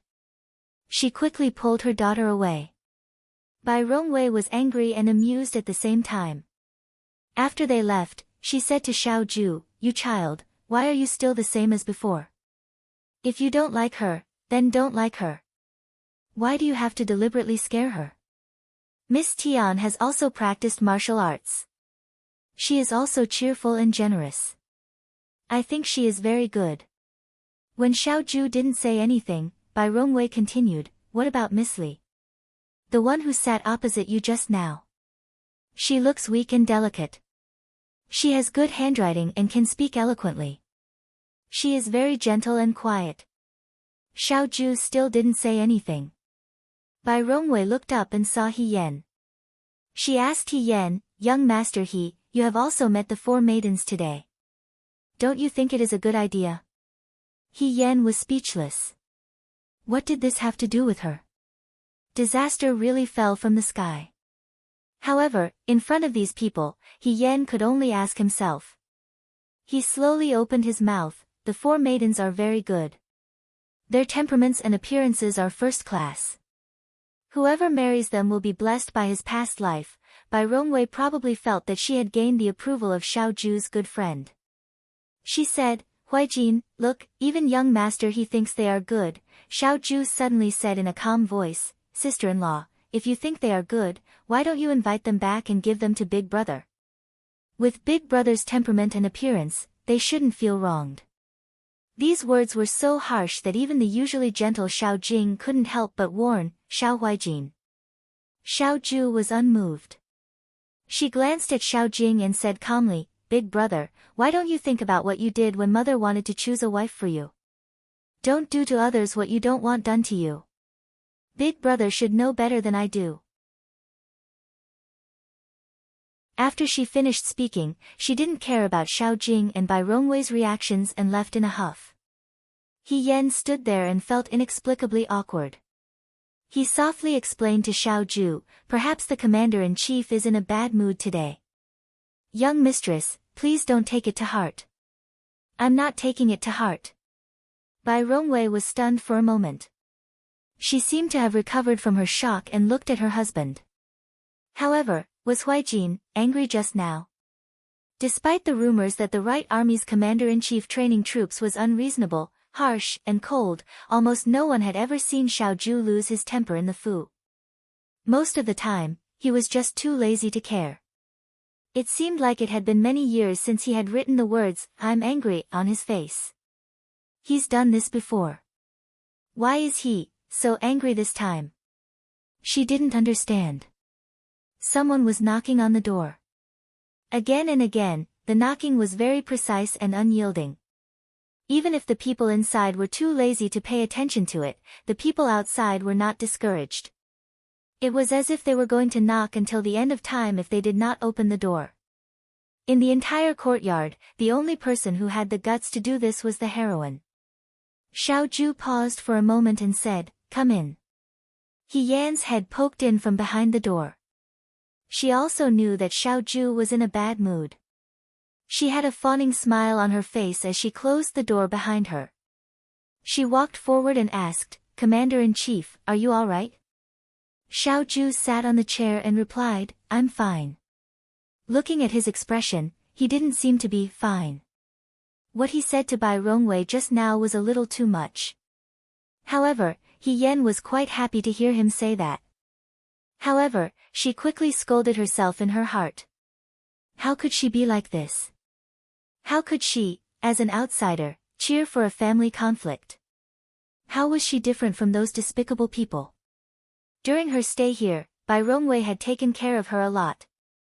It was reasonable for her to help mediate and not add fuel to the fire. He Yan ran in front of him and leaned half of her body on the table. She looked at him and said, "Commander-in-chief, young Mistress Xiao has good intentions. What you did just now was a little hurtful." Xiao Ju's gaze shifted to her face. His eyes were cold. "Lady He, what do you think I should do?" He had called her Lady He many times. Sometimes it was teasing, and sometimes it was mean. However, this time, it was cold and even a little angry. He Yan carefully chose her words. "At least, you should be more tactful." Xiao Ju sneered. "Why should I?" He Yan choked. "If it was Lady He, would you be more tactful?" He suddenly asked. He Yan was puzzled. "I'm a woman. If your father and brother were to find a few handsome young masters like they did today," he said sarcastically, "wouldn't you reject them directly?" He Yan thought that if it was in the past, she would have to be polite and courteous in order to save everyone's face. However, now that she had someone she liked, she would not be able to force it. However, she could not say this to Xiao Ju.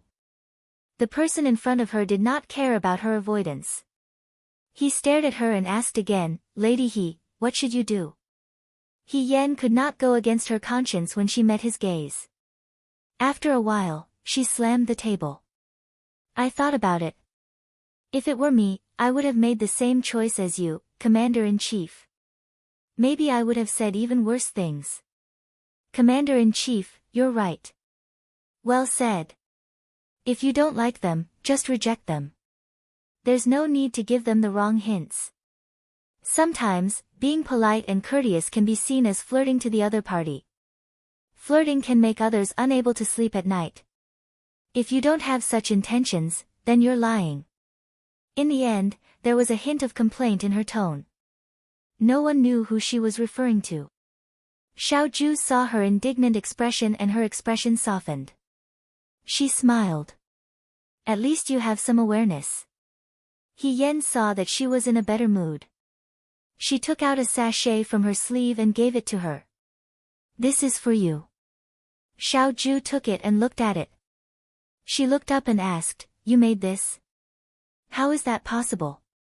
He Yan replied without hesitation. "How could I know how to make this? It was Grandma Xiao who made it. She also made one for me."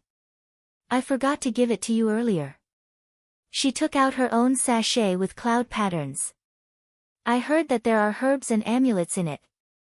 She saw that Xiao Ju was holding the sachet and didn't say anything. She leaned closer. I didn't expect Grandma Xiao to prepare one for me. Commander-in-Chief, Grandma Xiao is gentle and kind. She's wholeheartedly thinking about you. Although the method is not to your liking, you should talk to her about this kind of thing. There's no need to hurt the harmony between the two of you. There's no need to be so calculative between family members. She kept talking and moving her head closer and closer. Xiao Ju couldn't help but laugh. He bent his fingers and pushed her head back. Stop, I'm not angry. At first, he was angry, but it wasn't because of Bai Rongwei. This person still didn't know anything. He felt a little helpless. Being angry at someone who didn't know anything was destined to not be able to vent his anger. Really? He Yan looked at him. Really? He lowered his eyes and thought of something. After a while, he said, I'll be out of the city for a few days. Is it okay for you to stay here alone? He Yan was startled. Do you need my help? Xiao Ju had been leaving early and returning late these days. He Yan could sense that he had something important to do. It must have something to do with Su Jingfu and Xiao Zhongwu. Although she was busy with the He family and the Su family, if Xiao Ju needed her help, He Yan wouldn't refuse. No need. I can do it myself. He Yan nodded. When will you be back? I'm not sure. Xiao Ju looked at the burning wick. I'll try to be back before mid-autumn. Prime Minister Su's residence in the capital was brightly lit at this moment. Prime Minister Su was a scholar. When he held a banquet at home, he didn't like women to dance. At most, he would find 2 guqin players to play the guqin. Chu Zhao knelt in front of the small table and looked at the teacup in front of him. The steam rising from the teacup was like a layer of gauze that covered his expression, making his face look unreal. Su Jingfu didn't like to drink. He only liked to drink tea.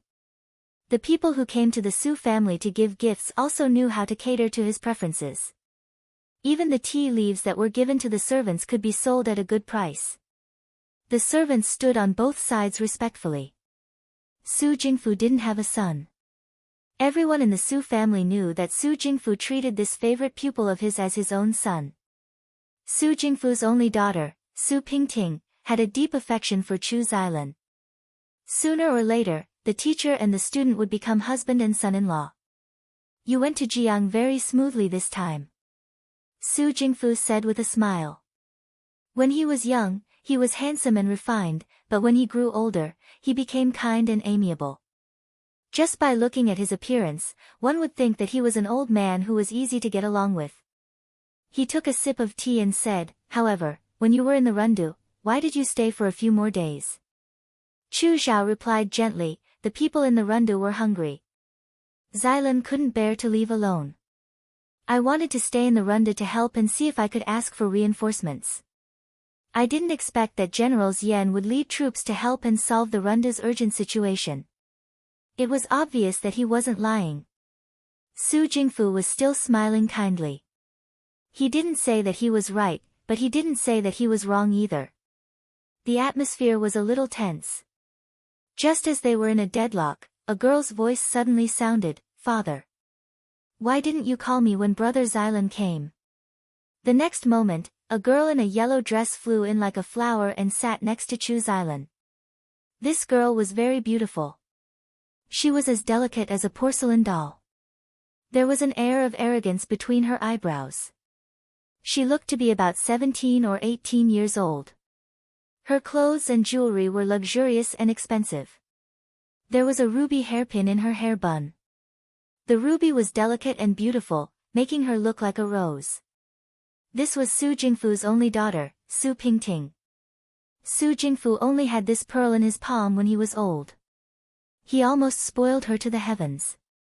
Even the current princess was not as fastidious as Su Pingting. When Su Pingting arrived at the banquet hall, the atmosphere immediately eased. Su Jingfu shook his head and laughed. You came here to criticize me. You don't even care about me. Everyone says that girls are biased towards outsiders. Really, when Su Pingting heard that, she didn't feel embarrassed. Instead, she raised her eyebrows and said coquettishly, I see father every day, but I haven't seen brother Xylan in a long time. Father, can you not let brother Xylan go too far away from the capital next time? She naturally held Chu Xiao's arm and looked at him. Brother Xylan, when I heard that you went to Jiang, I was scared to death. How could father do that? Fortunately, you're fine. When you weren't around, I prayed for your safe return in front of the Bodhisattva every day. It seems that the Bodhisattva heard my prayers and protected you. Su Jingfu said sourly, I didn't see you praying for me. Father. Okay, little ancestor. I won't say any more, okay? Su Jingfu begged and looked at Chu Xiao. However, Xylan, you came at the right time. I have something to say. Chu Xylan looked at Su Jingfu. Teacher, please speak. I heard that today, Xiao Ruby's wife invited a few young ladies from her colleagues' manors to the Xiao mansion as guests.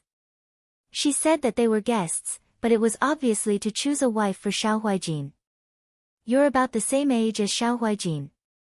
Since I'm your teacher, I should worry about these things for you. Su Pingting was stunned. Her face immediately turned red. Father, now you know how to be shy. Su Jingfu smiled and teased. Then, he said, Xylan, you're my most outstanding student. You grew up with Pingting and are Qing Mei's childhood sweetheart. When you were young, I planned to marry Pingting to you when you grew up. Looking at it now, that time has come. What do you think? The servants in the hall all buried their heads to hide their surprise. Although they knew that this day would come, they couldn't help but feel surprised when they actually heard it. After all, with Chu Xiao's status, marrying Prime Minister Su's daughter was really climbing up the social ladder. Chu Xiao stood up, lifted the corner of his robe, and knelt down in front of Su Jingfu. He bowed to Su Jingfu. This student thanks teacher for your kindness. To be able to marry Pingting is this student's good fortune from 3 lifetimes. Marriage is completely up to teacher.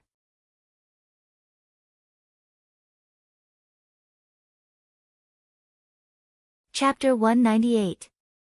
It was late at night. The lights in the courtyard had already been extinguished. Only the lantern at the door was lit, like a firefly perched on a leaf, about to fly away in the next moment. Ying Xiang walked forward with the lantern and greeted, "Fourth young master." Chu Xiao raised his head and glanced at her. Didn't I tell you not to wait for me? This servant couldn't sleep, Ying Xiang said softly. I came out with the lantern to take a look and coincidentally bumped into you. Chu Xiao did not speak and entered the room. You can leave. Ying Xiang bowed and left the room, closing the door behind her. Chu Xiao sat in front of the table and pressed his forehead. Just now at the Su residence, Su Jingfu's words floated in his ears. Xylan, I only have one daughter. In the future, you can't bully Pingting. If Pingting comes home and complains to me, even if I'm your teacher, I won't let you off. Su Pingting pouted, why would brother Xylan bully me? But brother Xylan is so handsome, there are many girls in Shua capital who like him. After I become brother Xylan's wife, if there are any blind vixens who throw themselves at brother Xylan, she raised her eyebrows and said loudly, I will skin them alive. What kind of girl is she? How can she be so violent all the time? Su Jingfu said this, but he had no intention of stopping Su Pingting. The seemingly warm image of this father and daughter filled his mind, and he couldn't help but bend over. His stomach churned with nausea, and he retched a few times. Before he went to the Su residence today, Chu Xiao had asked Ying Xiang to stay in the room. In fact, after returning to Shua capital, he had asked Ying Xiang to stay in the Chu residence and not go out unless there were other circumstances. Now that the marriage between him and Su Pingting was almost out in the open, Ying Xiang would be in even more danger. When he was young, he became the disciple of Su Jingfu. Thanks to Su Jingfu, Madame Chu did not dare to act against him as openly as before. Su Jingfu also treated him well. For a child, he gave Chu Zhao enough face. Because he was Su Jingfu's student, it was convenient for him to interact with others. As Su Jingfu's daughter, Su Pingting was about the same age as him. In the beginning, Chu Zhao didn't hate her as much. When Su Pingting was a teenager, she was already the apple of the Su family's eye. She could get whatever she wanted. Other than being a little arrogant, she treated Chu Zhao very well. She always followed behind Chu Zhao like a tail, calling him Brother Xilan. Sometimes, she would tell Chu Zhao, Pingting will marry Brother Xilan in the future. Brother Xilan belongs to Pingting alone. He took it as a joke until Chu Zhao was 14 years old. Chu Linfeng was famous for being a handsome man in Xiao Zhongwu's generation. Even if he didn't become Shi Jinbo, he could still win the hearts of many girls with his good looks. Chu Zhao's mother, Yi Runmei, was also beautiful. Chu Zhao modeled himself after the couple.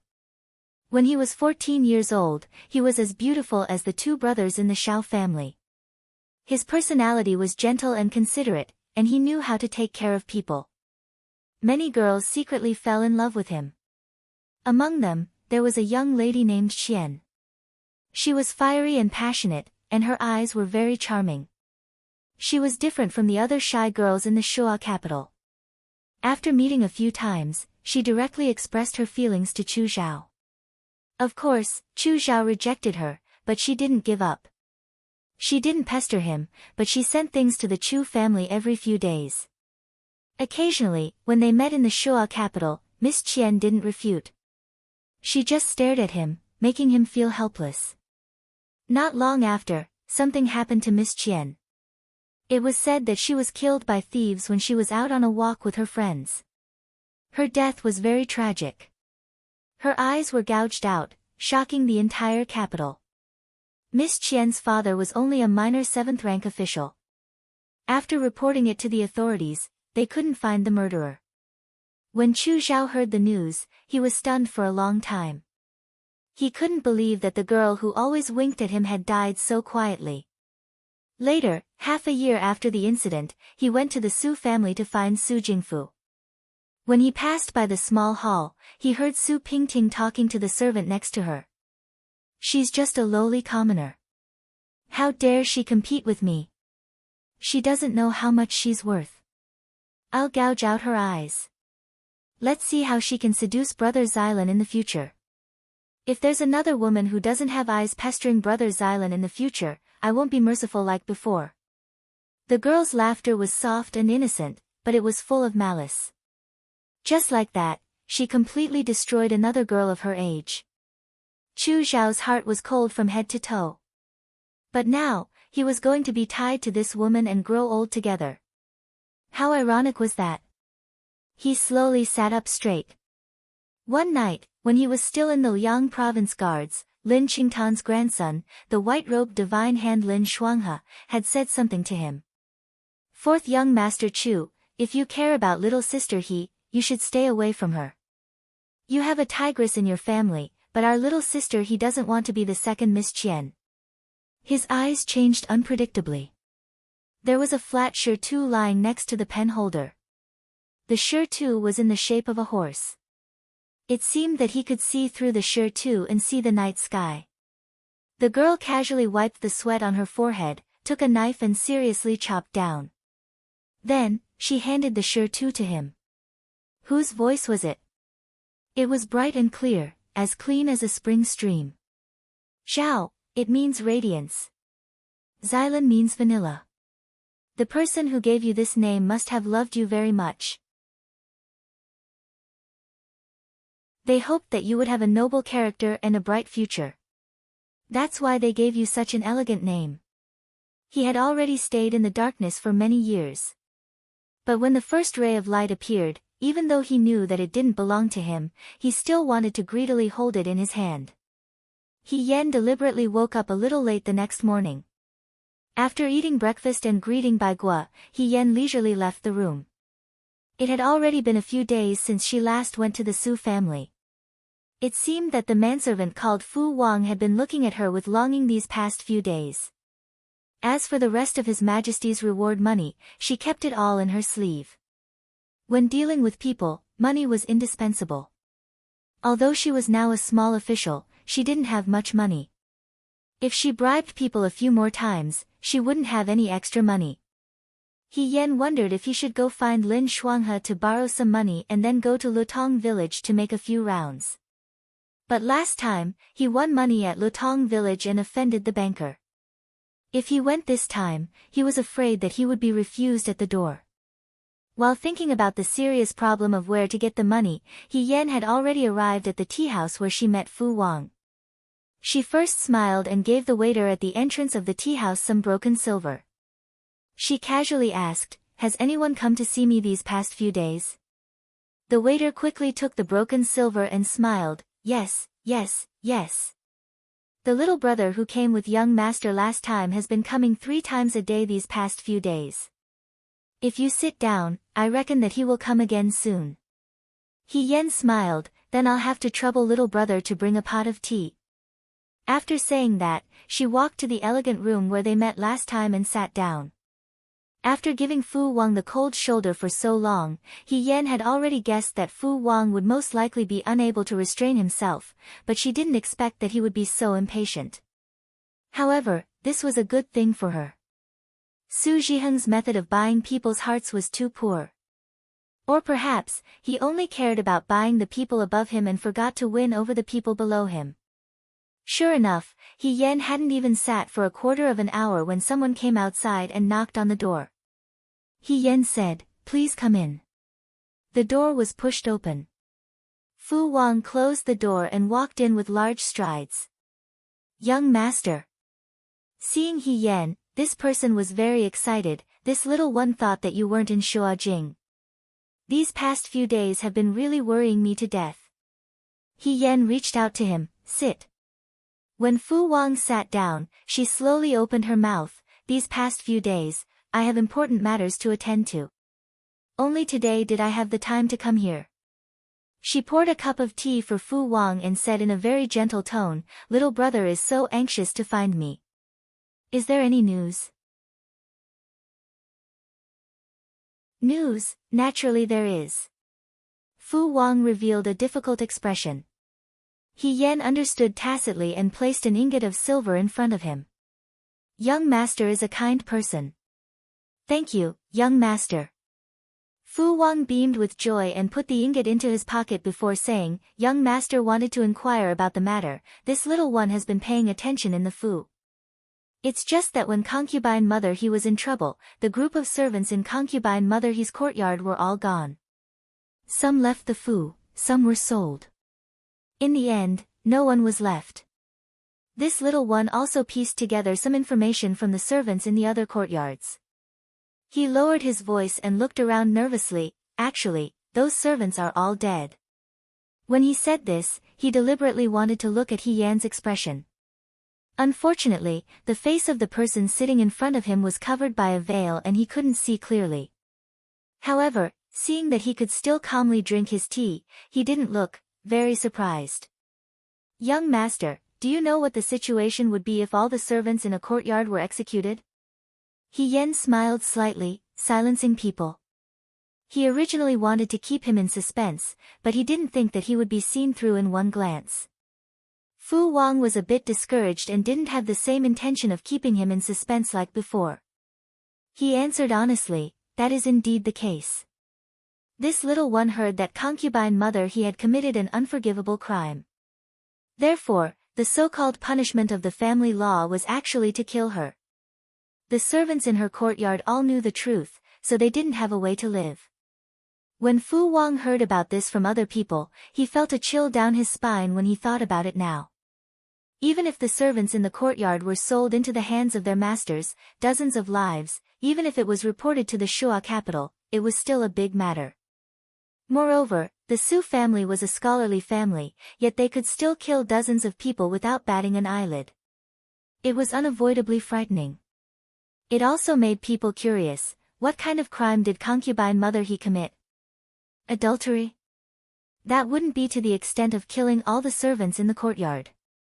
There were also guards in the courtyard.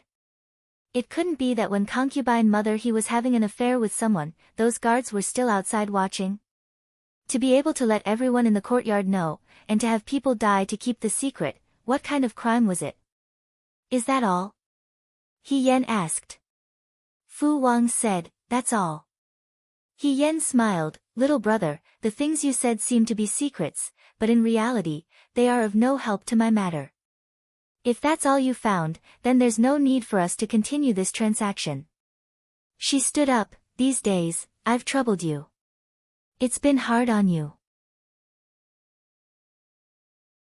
After she finished speaking, she acted as if she was about to leave without any reluctance. Fu Wang's heart tightened, and he blurted out, Gongzi, please wait. As soon as the words left his mouth, he regretted it. Doing business, sometimes it wasn't just about doing business, it was about who was more patient. He was afraid that he would lose this money tree, so he spoke out to urge her to stay, but he also exposed himself. He Yan turned her head to look at him. Could it be that little brother still has some information that you haven't finished speaking? Knowing that he had been seen through by the person in front of him, Fu Wang braced himself and said, Gongzi, please sit down and talk. He Yan smiled and sat down again. Actually, this little one heard that among the servants who were executed at that time, there might be one person who is still alive. He Yan smiled and said, continue. That person is concubine mother He's wet nurse, Qin Momo. Before concubine mother He's accident, her wet nurse said that she was going home to see her grandson, but she didn't return to the Fu after some time. Concubine mother He sent people to check, but that wet nurse's family said that she didn't return. After that, the Fu also looked for her, but there was no news. Fu Wang said, this little one thinks that Qin Momo might still be alive. He Yan looked at him without speaking. Fu Wang was a bit uneasy, Gongzi. Since you said that no one can find Qin Momo now, He Yan wasn't in a hurry, slowly saying, then little brother might not be able to find her either. A person who has disappeared without a trace, even if she's still alive in this world, without any news, what value does she have? Fu Wang was inwardly shocked. Could it be that the person in front of him had the ability to read minds? He did find out a bit of Qin Momo's whereabouts, and he had spent a large amount of money to get this information. However, this transaction today was done by him wanting to use the other party, and the other party could leave at any time. If he couldn't show full sincerity, he was afraid that this person wouldn't meet him in the future. Thinking of this, Fu Wang steeled his heart. This little one heard that this Qin Momo has been a widow for a long time. When she was the wet nurse for concubine mother she had a lover. Other people don't know about this, only a servant girl in the Fu who boils water knows. That lover now lives outside the city. This little one wants to give it a try. Perhaps Qin Momo is still alive. That's more like it. He Yan's heart calmed down a bit, and there was a bit of praise in his tone. My eyes were right. Little brother is really amazing. Other people couldn't find out, but you found out. She said, then I'll wait here for good news. If little brother finds out Qin Momo's whereabouts, you must not act rashly and alert the enemy. Just secretly tell me. She said, after this matter, this one can help little brother get rid of his slave status. At that time, you just need to take a large amount of money and leave Shuajing. In the future, you will naturally be able to sit back and relax. These words made Fu Wang's heart beat faster. I still have important matters to attend to, so I won't accompany little brother any longer. He Yan stood, little brother can stay here and drink tea and eat snacks before going back. Gongzi, wait. Fu Wang's voice came from behind him. He Yan just turned around when he felt that someone was already in front of him, trying to lift his curtain hat. But in the next moment, that hand was easily clamped down by He Yan.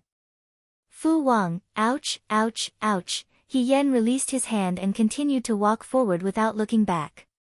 He only said, little brother, if you want to see my face, you don't have to be in a hurry. When the dust settles, I will take off my veiled hat. The door was closed, and the elegant room was empty. It was as if the spy just now was just a dream. Only the 2 teacups on the table indicated that someone had been here. Fu Wang sat down at the table and drank tea to suppress the fear in his heart. This mysterious person who knew the Su family like the back of his hand, what was his identity? After leaving the tea room, He Yan's mood was much more relaxed. Under the curtain hat, a smile gradually spread. He didn't expect that Fu Wang's side would be so smooth. The people who had witnessed the truth in the courtyard had really survived. Since that Qin Mama could predict that Su Zhiheng would kill people to silence them, she must be a smart person. Smart people who ran for their lives might have some trump cards on them. Su Zhiheng had calculated everything, but he probably didn't expect that Qin Mama would run away. After all, her children and grandchildren were in Jing. If she ran away, the Su family wouldn't let her family go. But Su Zhiheng also missed one point. When people faced death, no one wouldn't be afraid. The desire to survive was greater than anything else. In this world, there would be people who would sacrifice themselves to protect their family, and there would also be selfish people who would run for their lives in the face of disaster. And with Qin Mama running away, her family would be safer. If Su Zhiheng took the lives of her children and grandchildren, it was possible that Qin Mama would tell the truth to the world in revenge. If she disappeared without a trace, Su Zhiheng would be more cautious. She had to find Qin Mama faster than Su Zhiheng and He Rufei. Today's matter had gone smoothly. He Yan was happy and returned home a bit early. Before he reached the courtyard, he heard a familiar voice. "Younger sister, where did that older brother he go? You really don't know?" When Bai Gua stood up, she only reached his waist. She looked up and answered, "Second young master didn't let us ask about young master he." Lin Shuanghe closed his fan. "Your second young master is quite thoughtful." He Yan called out to him from afar, "Brother Lin." Lin Shuanghe turned his head. When he saw her, his eyes immediately lit up. He quickly walked over. "I just got here and was wondering why you weren't here. You came back just in time." "Brother He, I came especially to find you." He Yan hadn't seen him since returning to Shuajing. Lin Shuanghe was dressed much more ostentatiously than when he was in the Yangzhou Guard. He was still wearing his clothes when he was in the military camp. Now that he was back in Shuajing, even the red-crowned crane eyes on his clothes were embellished with tiny gemstones. He wore fragrant balls and jade belts. Not a single one was missing. "Brother Lin, have you found a residence?" He Yan was still thinking about the matter he had asked this person to do. Unexpectedly, as soon as he said this, Lin Shuanghe choked. It was clear that he had long forgotten about this matter. He laughed awkwardly. "A residence, it hasn't been easy to find recently. I want to find a satisfactory one for Brother He. Naturally, I can't be careless. And, I'm here for other matters. Let's go inside and talk." He Yan was speechless. He led Lin Shuanghe inside. After closing the door, Lin Shuanghe walked around the room and sighed. "Not bad. Isn't this residence right next to Huijin? I think it's better than the Yangzhou Guard. Younger sister He, are you living well here? If there's anything inconvenient, don't hesitate to tell Huijin. Don't let yourself suffer." He spoke as if this wasn't the Xiao family, but the Lin family. He Yan poured him a cup of hot water. "Brother Lin, you didn't come to find me just to see how I'm living, right?" "Oh." Lin Shuanghe slapped his head. "I almost forgot." He took out an invitation from his sleeve and handed it to He Yan. "An invitation to the palace banquet. Here. Huijin has left the city. I'm afraid he won't be able to make it back on that day. Before he left, he had someone tell me to remember to take care of you. In 3 days, I'll come to the Shao residence to pick you up. At that time, you'll come with me to the palace. This is your first time entering the palace. If no one leads you, I'm afraid it won't be very convenient." He Yan was startled. The governor has left the city. Yes, he left the city today. He left in a hurry and had his people bring me a message. Originally, he planned to bring you with him to the palace banquet. However, he won't be able to make it back in time this time, so he asked me to do it for him. He Yen recalled that Xiao Ju had indeed told him that she would be leaving the city in a few days. However, he hadn't expected it to be so hurried that he didn't even have time to say goodbye. However, he really kept his promise. He said he would bring him to the palace banquet, and he really did. What are you thinking about, younger sister he? Lin Shuanghe waved his hand in front of her face. When I came today, I even brought some clothes. When you go to the palace, you have to wear something more glamorous. You don't know how the people in the palace treat dishes according to the plate. You might have to walk around the palace often in the future. The first time you go, you have to leave a deep impression. I had the servants buy these. Each piece is made of good material and is very gorgeous. You can choose one to wear. It won't be a disgrace to hygiene. He Yen. Thank you very much.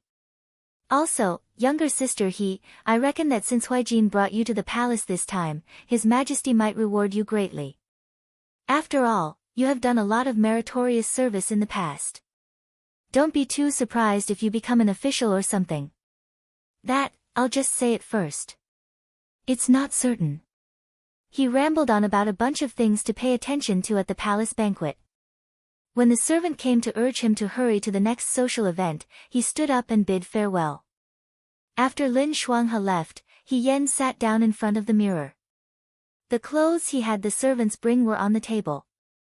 They were new and tidy, and the embroidery was exquisite. He Yen looked at himself in the mirror. In her previous life, before she entered the palace, she had already returned to her female identity. Therefore, the person who entered the palace was He Rufei, the person who met His Majesty was He Rufei, and the person who received the title of Feihong was also He Rufei. Now, she was finally going to enter the palace again as He Yen. Thinking about it, Su Zhiheng and He Rufei would both be present at the palace banquet this time. Perhaps she would even see He Yuanliang and He Yuansheng. Those people who had been entangled with her in her previous life had finally reappeared in front of her, and in such a way. The girl in the mirror had already changed her face. Her facial features were not the least bit similar to before. Only that pair of eyes were burning with a raging flame, as if they wanted to burn all evil to ashes. They were as bright as ever. He Yen lowered her head, not knowing what to think. After a while, she slowly raised the corners of her mouth and smiled. 3 days later, He Rufei, Su Zhiheng, and the He family would get to know the name He Yen again. When they met an old friend who had passed away, they didn't know if they had a guilty conscience. When they heard this name again, would they be so scared that they wouldn't be able to sleep at night? Perhaps it was a good thing that Xiao Ju wasn't around. She could be even more fearless.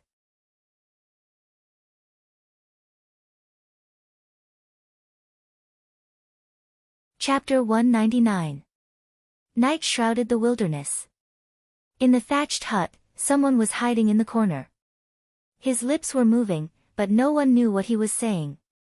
Young master, we found them. Su Jingfu's men are chasing after them. These 2 brothers are a bit delirious now. We might have to bring them back to the city for young Master Lin to take a look. Waning stood beside Xiao Ju and said in a low voice. These were the survivors of the Battle of Mingshui. In the Battle of Mingshui, Xiao Zhongwu's soldiers were almost completely annihilated. Among them, apart from Chai Anshi, no one else survived. And the soldiers who were still alive also died one after another. As for how they died and whether there was anything strange about their deaths, no one cared anymore. It had been 5 years since the Battle of Mingshui. Perhaps in this world, apart from Xiao Zhongwu's son, no one would care about the dead General Guangwu and the sinister plot hidden in that famous defeat. Is there no other way? Xiao Ju frowned. Like this, I'm afraid they won't be able to hold on until we return to the city. When we came out, we were in a hurry and only brought medicine for injuries. We didn't bring anything to calm the mind. Wanning shook her head. Su Jingfu's men chased them for 7 days and 7 nights. They didn't sleep and didn't rest, so they couldn't hold on. Of course, a war of attrition was very tiring, especially a war of attrition like this. Xiaoju thought for a moment and took a sachet from his waist. It was the sachet made by Bai Rongwei that He Yan gave him. He held the sachet and pulled open the string. Inside, there was a very small protective talisman and some medicinal herbs.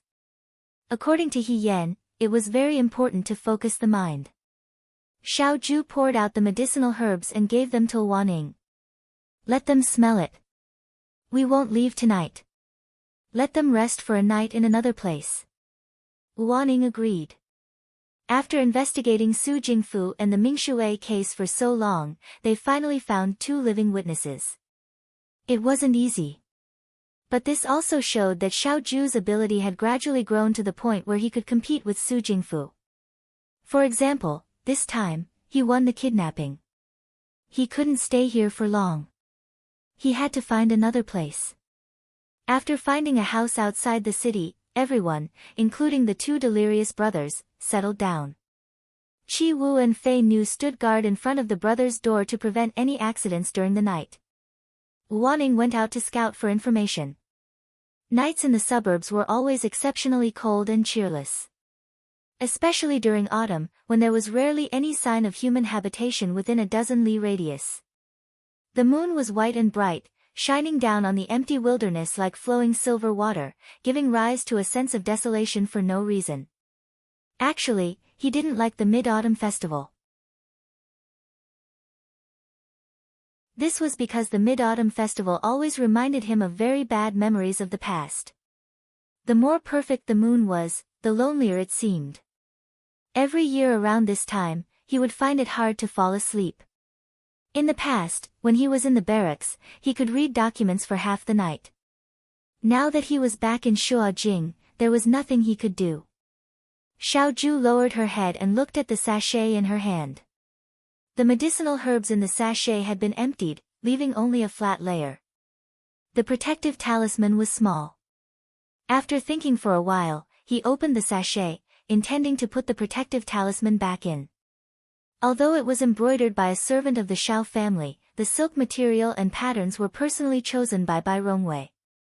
Bai Rongwei was always very persistent on this matter, so the sachet was especially exquisite.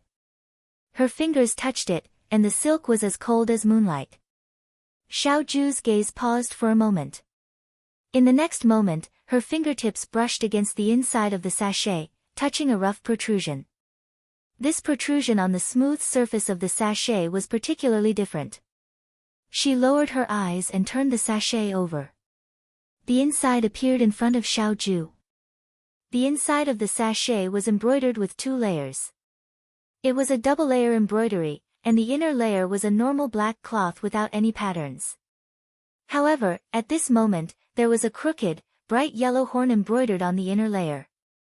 It was impossible to tell what it was, but it could be seen that the embroiderer's skill was not very good. The thread was not even cut clean. How to say it, the black python outside the sachet and the yellow horn inside the sachet did not seem to be the same thing. What did this mean? Xiaoju raised an eyebrow. Bai Rongwei's skill was much better than this. If the Shao family's servants' needlework looked like this, it would be a bit scary if word got out. This sachet was given to him by He Yan. In the entire Shao family, other than Lady He, there was no one else who could make needlework like this. He turned the sachet over and over again, trying to find traces of other things that He Yan embroidered. However, there was nothing. Other than this yellow horn, she did not embroider anything else. Xiaoju's mouth twitched. Was she using his sachet to practice her skills? She also practiced it so sneakily and silently.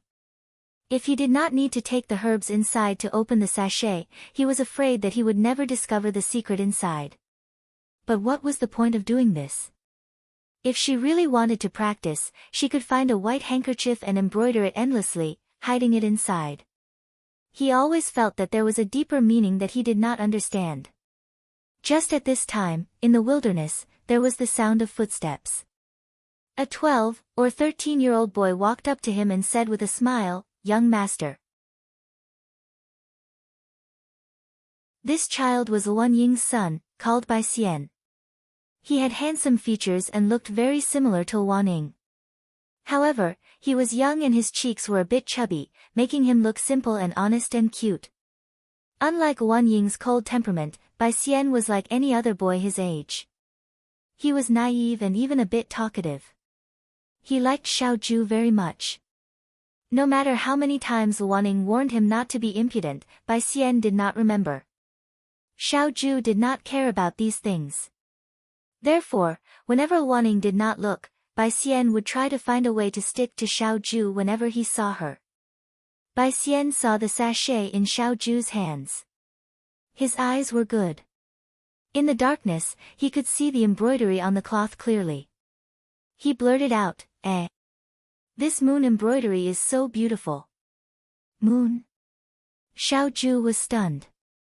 Bai Xian answered confidently, "Young master, look. It's yellow and curved. It's the moon." He moved closer and stood on his tiptoes to observe the embroidery in Xiao Ju's hands. He praised, "This is a black lining. It represents the night. This moon is embroidered on it. It represents the moon in the night. Young master, you are the moon in the night. You are the moon in the night. Dazzling, dazzling." The more the child spoke, the more excited he became. He whispered mysteriously, "Young master, is this a gift from Miss?" Xiao Ju was speechless. He was a bit uncomfortable and took back the sachet. "No. How could it not be?" Bai Xian was very confused. If it wasn't a girl, how could a man embroider such exquisite embroidery?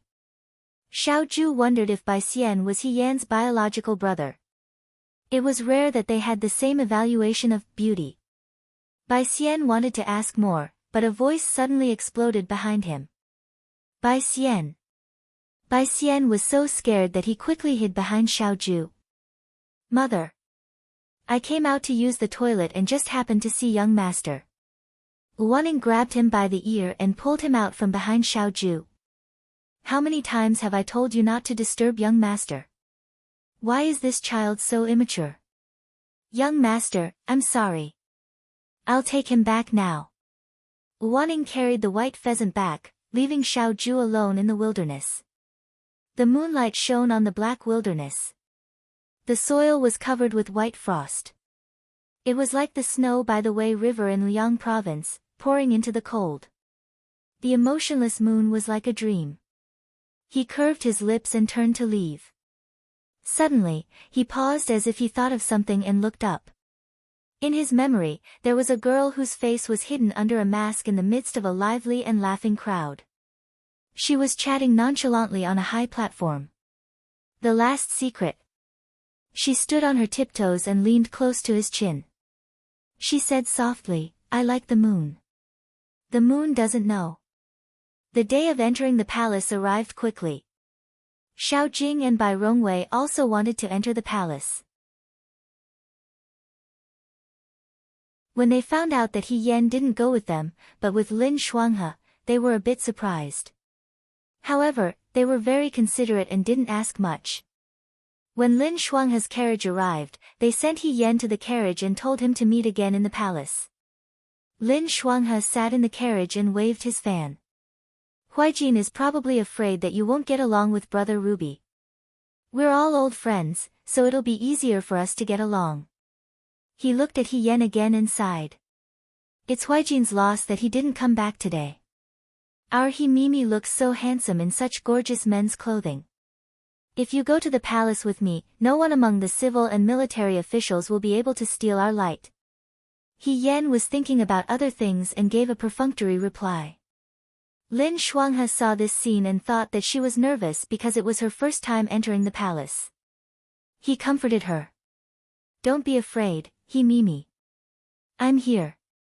I'm very familiar with the palace. You can do whatever you want. As long as you don't kill or set fire, you can find my grandfather to settle it." He was already very good at setting up his father and grandfather, so he brought He Yan along as well. The carriage sped along. After an unknown amount of time, they finally arrived at the palace gates. The imperial bodyguards in front of the palace were already very familiar with Lin Shuanghe's carriage. Lin Shuanghe and He Yan got off the carriage and followed the palace attendant inside. This was He Yan's first time entering the palace. If it was at this time in her previous life, she would be nervous because she could see the emperor and be rewarded. But after dying once, she knew that the so-called future and riches were fleeting clouds. She didn't enter the palace for the future, but for a debt from her previous life. Bypassing the palace's long corridor and garden, they walked past the front hall. The emperor's banquet this time was nothing more than a celebration. The people who came were all important people in the imperial court. For example, Lin Shuanghe could also sneak in because of his relationship with Lin Qingtan and Lin Mu. In the front hall, there were already many people. He Yan looked around and didn't see Xiao Jing and his wife's shadow. Lin Shuanghe said in a low voice, "We took the shortcut. Brother Ruby should have taken the main road, so he might be a bit late." "It's okay, He Yan. I'll follow you. When someone comes to greet you, I'll tell them your name. It'll help you get to know some people." As soon as he finished speaking, someone said, "Lin Shuanghe." However, this person didn't come to get to know He Yan, because this person was Yan He. Yan He was wearing his official robe. The woman standing next to him was elegant and gentle. Her appearance couldn't be considered stunning, but it was very pleasant to look at. She bowed from Lin Shuanghe. "Young Master Lin." This was Yan He's wife, Xia Qingxiu. Qingxiu was a person who did things as he pleased. Under everyone's gaze, he put his arm around Xia Qingxiu's shoulder and pouted at He Yan. "Qingxiu, this is the confidant I told you about. He hates He Rufei as much as I do. However, he's now Xiao Huijin's man." He looked at He Yan. "Do you want to work for me?" Before He Yan could speak, Lin Shuanghe waved his hand righteously. "No. Of course, this kind of thing has to be faithful to the end. How can you change people halfway through?" Yan He was confused. "You have to be faithful to the end? Could it be that you're such a fickle person in your heart?" Lin Shuanghe looked at Xia Qingxiu. "Sister-in-law, I'm worried about you." Xia Qingxiu, Yan He was furious. "Lin Shuanghe, shut up. How can you sow discord like this?" "Lin Shuanghe, it's good that you know." Yan He cursed and left with Xia Qingxiu. Lin Shuanghe heaved a sigh of relief. He turned his head and was about to ask He Yan, but he saw that He Yan was staring blankly in a direction. Lin Shuanghe followed her gaze and saw that not far away, there were people talking. Standing in the middle was a young man in a long robe. He was refined and handsome. He was no stranger. This was the Hanlin Academy scholar, Su Zhiheng. Lin Shuanghe was a little puzzled. He Yan was staring at Su Zhiheng. Those who didn't know better would think that she had taken a liking to him. However, Su Zhiheng was already married. Moreover, in terms of refinement and handsome, Chu Zhao wasn't bad either. Compared to Chu Zhao, Su Zhiheng was far inferior. Could it be that she couldn't get Chu Zhao and was looking for a substitute? Lin Shuanghe's mind was a mess. On the other side, Su Zhiheng seemed to have noticed that someone was looking at him. He followed the gaze and looked over. He Yan was a stranger here. Su Zhiheng had never seen her before, but he recognized Lin Shuanghe. Lin Shuanghe didn't have an official position. Lin Qingtan and Lin Muji were good at conducting themselves in the imperial court. Most of the officials in the imperial court were on good terms with the Lin family. At least, they wouldn't take the initiative to make enemies. Seeing that Lin Shuanghe was also looking at him, Su Zhiheng was a little surprised at first. Then, he temporarily left his colleagues who were talking to him and walked over to Lin Shuanghe. "Brother Lin." He stopped in front of Lin Shuanghe and said warmly, "Long time no see." Lin Shuanghe recognized Su Zhiheng, but they were just acquaintances. They weren't familiar with each other. However, he was a shrewd person. He took advantage of the situation and said, "Yes, I went to Liangzhou for a while. Our shuajing is still the best." "Oh right, this is a brother I met in Liangzhou." He Yan raised her eyes to look at Su Zhiheng. It had been more than 2 years since she last saw Su Zhiheng. In her memory, Su Zhiheng was a gentle and considerate man. At the very least, he was a handsome young master with a face that could completely deceive people. Now that she looked at him again, she didn't know if it was because the face reflected the heart, but Su Zhiheng's face had become a lot harsher. He had lost a lot of weight. His official's robe was already loose, so it made him look even more stooped. Because he was too thin and weak, his face also looked a little old. Even the smile he deliberately squeezed out looked exceptionally stiff. Su Zhiheng was also sizing up the person in front of him.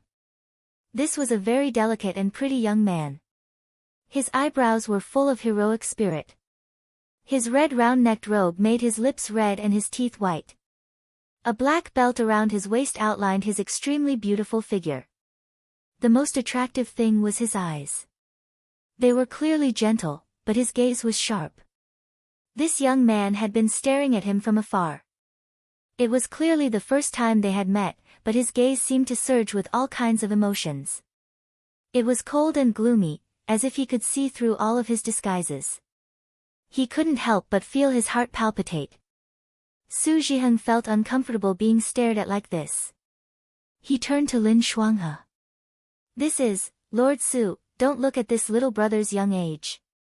He has already been personally conferred the title of Muan Lang by Her Majesty. His name is He Yan. In the future, he will be our colleague." Su Zhiheng originally had a smile on his face as he listened to Lin Shuanghe's words. When he heard the last part, his smile disappeared in a flash. He asked, "You said, what is his name?" "Lord Su." He Yan looked at him with a smile. "This one is called He Yan.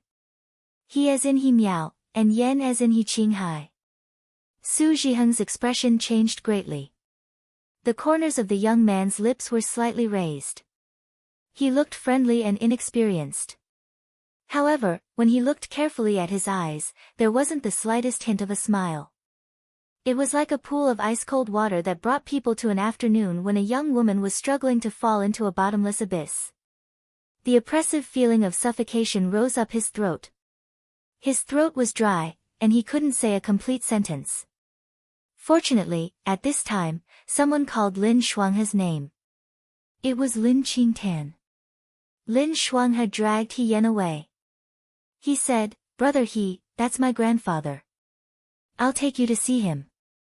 The person in front of him left. Su Zhiheng almost suspected that the name he had just heard was a dream, caused by his uneasiness. However, when he looked up, the young man standing beside Lin Shuanghe in the distance and talking to Lin Qingtan, reminded him that this was reality. There really was a person called He Yan in front of him. Su Zhiheng was drenched in cold sweat. A colleague noticed his abnormality and asked with concern, "Lord Su, what's the matter? Why is your face so ugly? Are you not feeling well?" Su Zhiheng forced a smile and waved his hand. "It's nothing." He turned and walked to an empty corner, not daring to let others see his shock. He curled his fingers and did his best to convince himself. So what if he was called He Yan? In this world, there were many people with the same name. Young Mistress Su was already dead. He had personally seen her being sealed into a coffin. This He Yan was a man. Moreover, he didn't look very old, so it shouldn't match. But that young man called He Yan, the way he stared at him, made Su Zhiheng's back crawl with chills when he thought about it. Indifference, hatred, mockery, and in an instant, it turned into a smile as if he had seen through everything. Moreover, he had said those words. When he first saw He Yan, or rather, when he first saw He Yan with his real name, that girl was wearing a skirt and said rather uncomfortably, "My surname is He, first name is Yan. He as in He Miao, Yan as in He Qinghai." Su Zhiheng closed his eyes. How could there be such a coincidence? How could such a coincidence happen in front of him?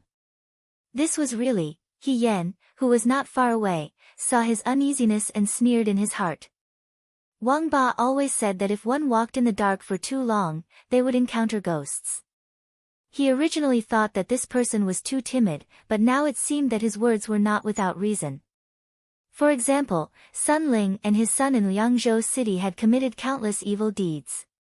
Countless women had died in their hands, but they were still afraid of evil spirits coming for their lives, so they filled their courtyard with Buddha statues and divine talismans.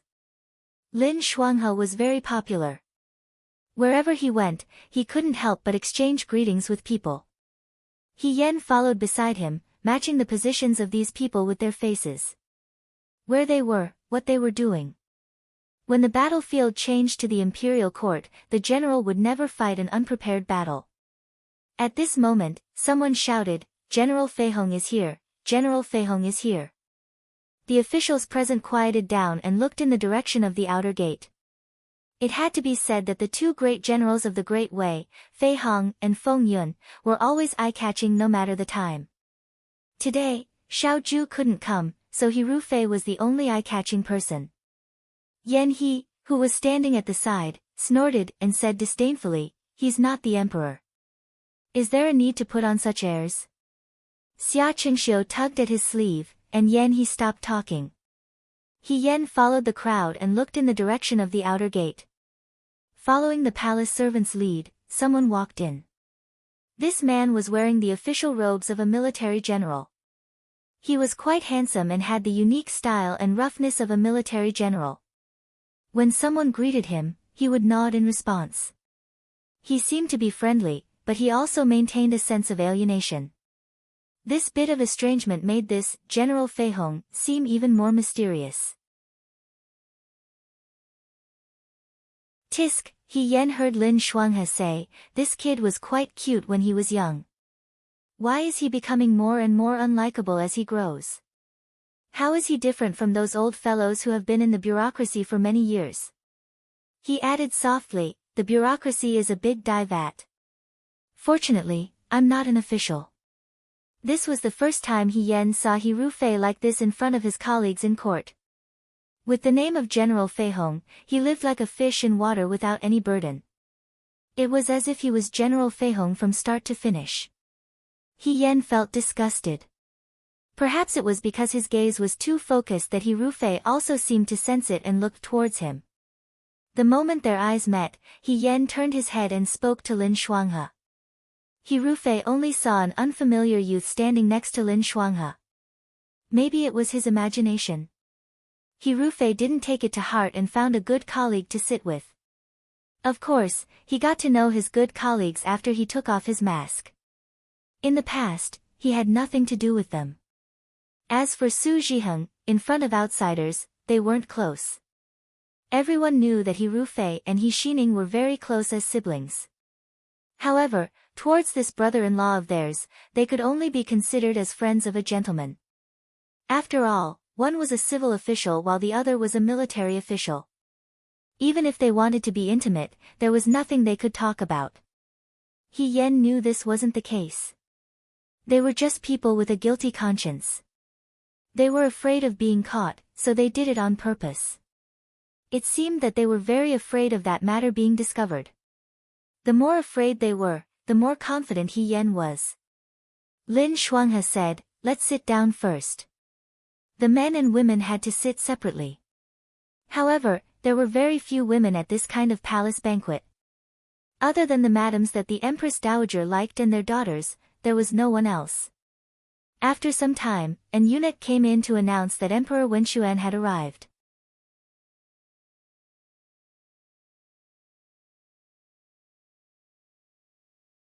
Chapter 200. This was the first time He Yan saw Emperor Wenxuan in his previous life. Emperor Wenxuan had reached the age of knowing his destiny, but he looked younger than he actually was. His face was ruddy, and he was neat and tidy. Although he wore a bright yellow dragon robe, he did not look as majestic and domineering as He Yan had imagined. He even looked kind and benevolent, like a kind elder in an ordinary family. He did not put on airs. After arriving, he sat down in the high seat, indicating that the officials did not need to be reserved. Sitting next to Emperor Wenxuan was Empress Xiang. Empress Xiang and Emperor Wenxuan were husband and wife when they were young. Their family was prominent, and the late emperor made her the crown princess.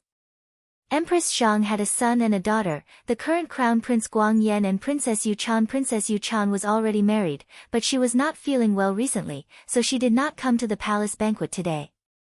Sitting next to Empress Xiang was Imperial Concubine Lan. Imperial Concubine Lan was about the same age as Empress Xiang, but she was not as beautiful and round as Empress Xiang. She looked thin and delicate. She was gentle and did not fight for anything, so she gave birth to the fourth Prince Guangxue. Fifth Prince Guangji was held by a nanny and stood next to his two brothers. His biological mother was Imperial Concubine Ni.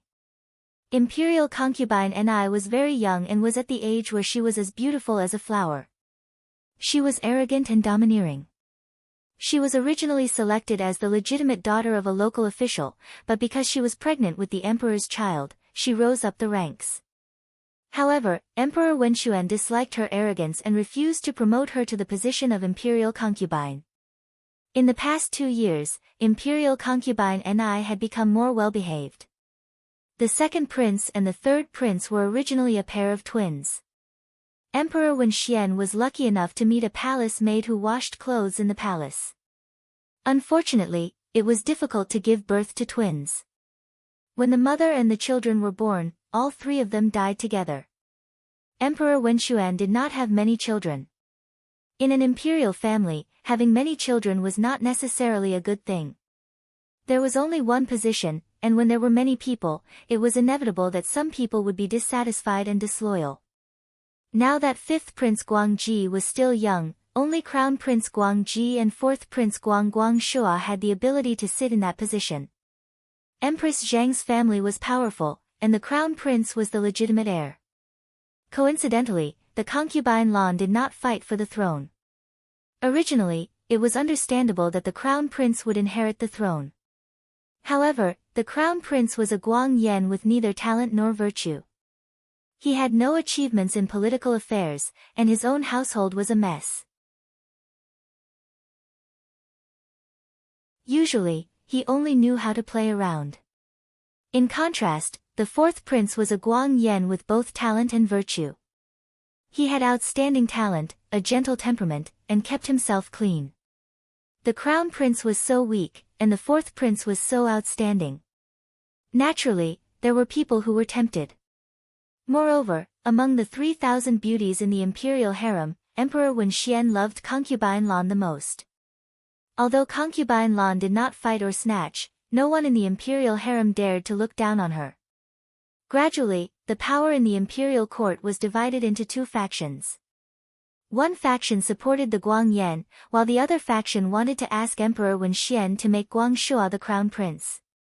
He Yan still remembered that when he was in Liangzhou, he vaguely heard people say that the crown prince did not like Xiaoju.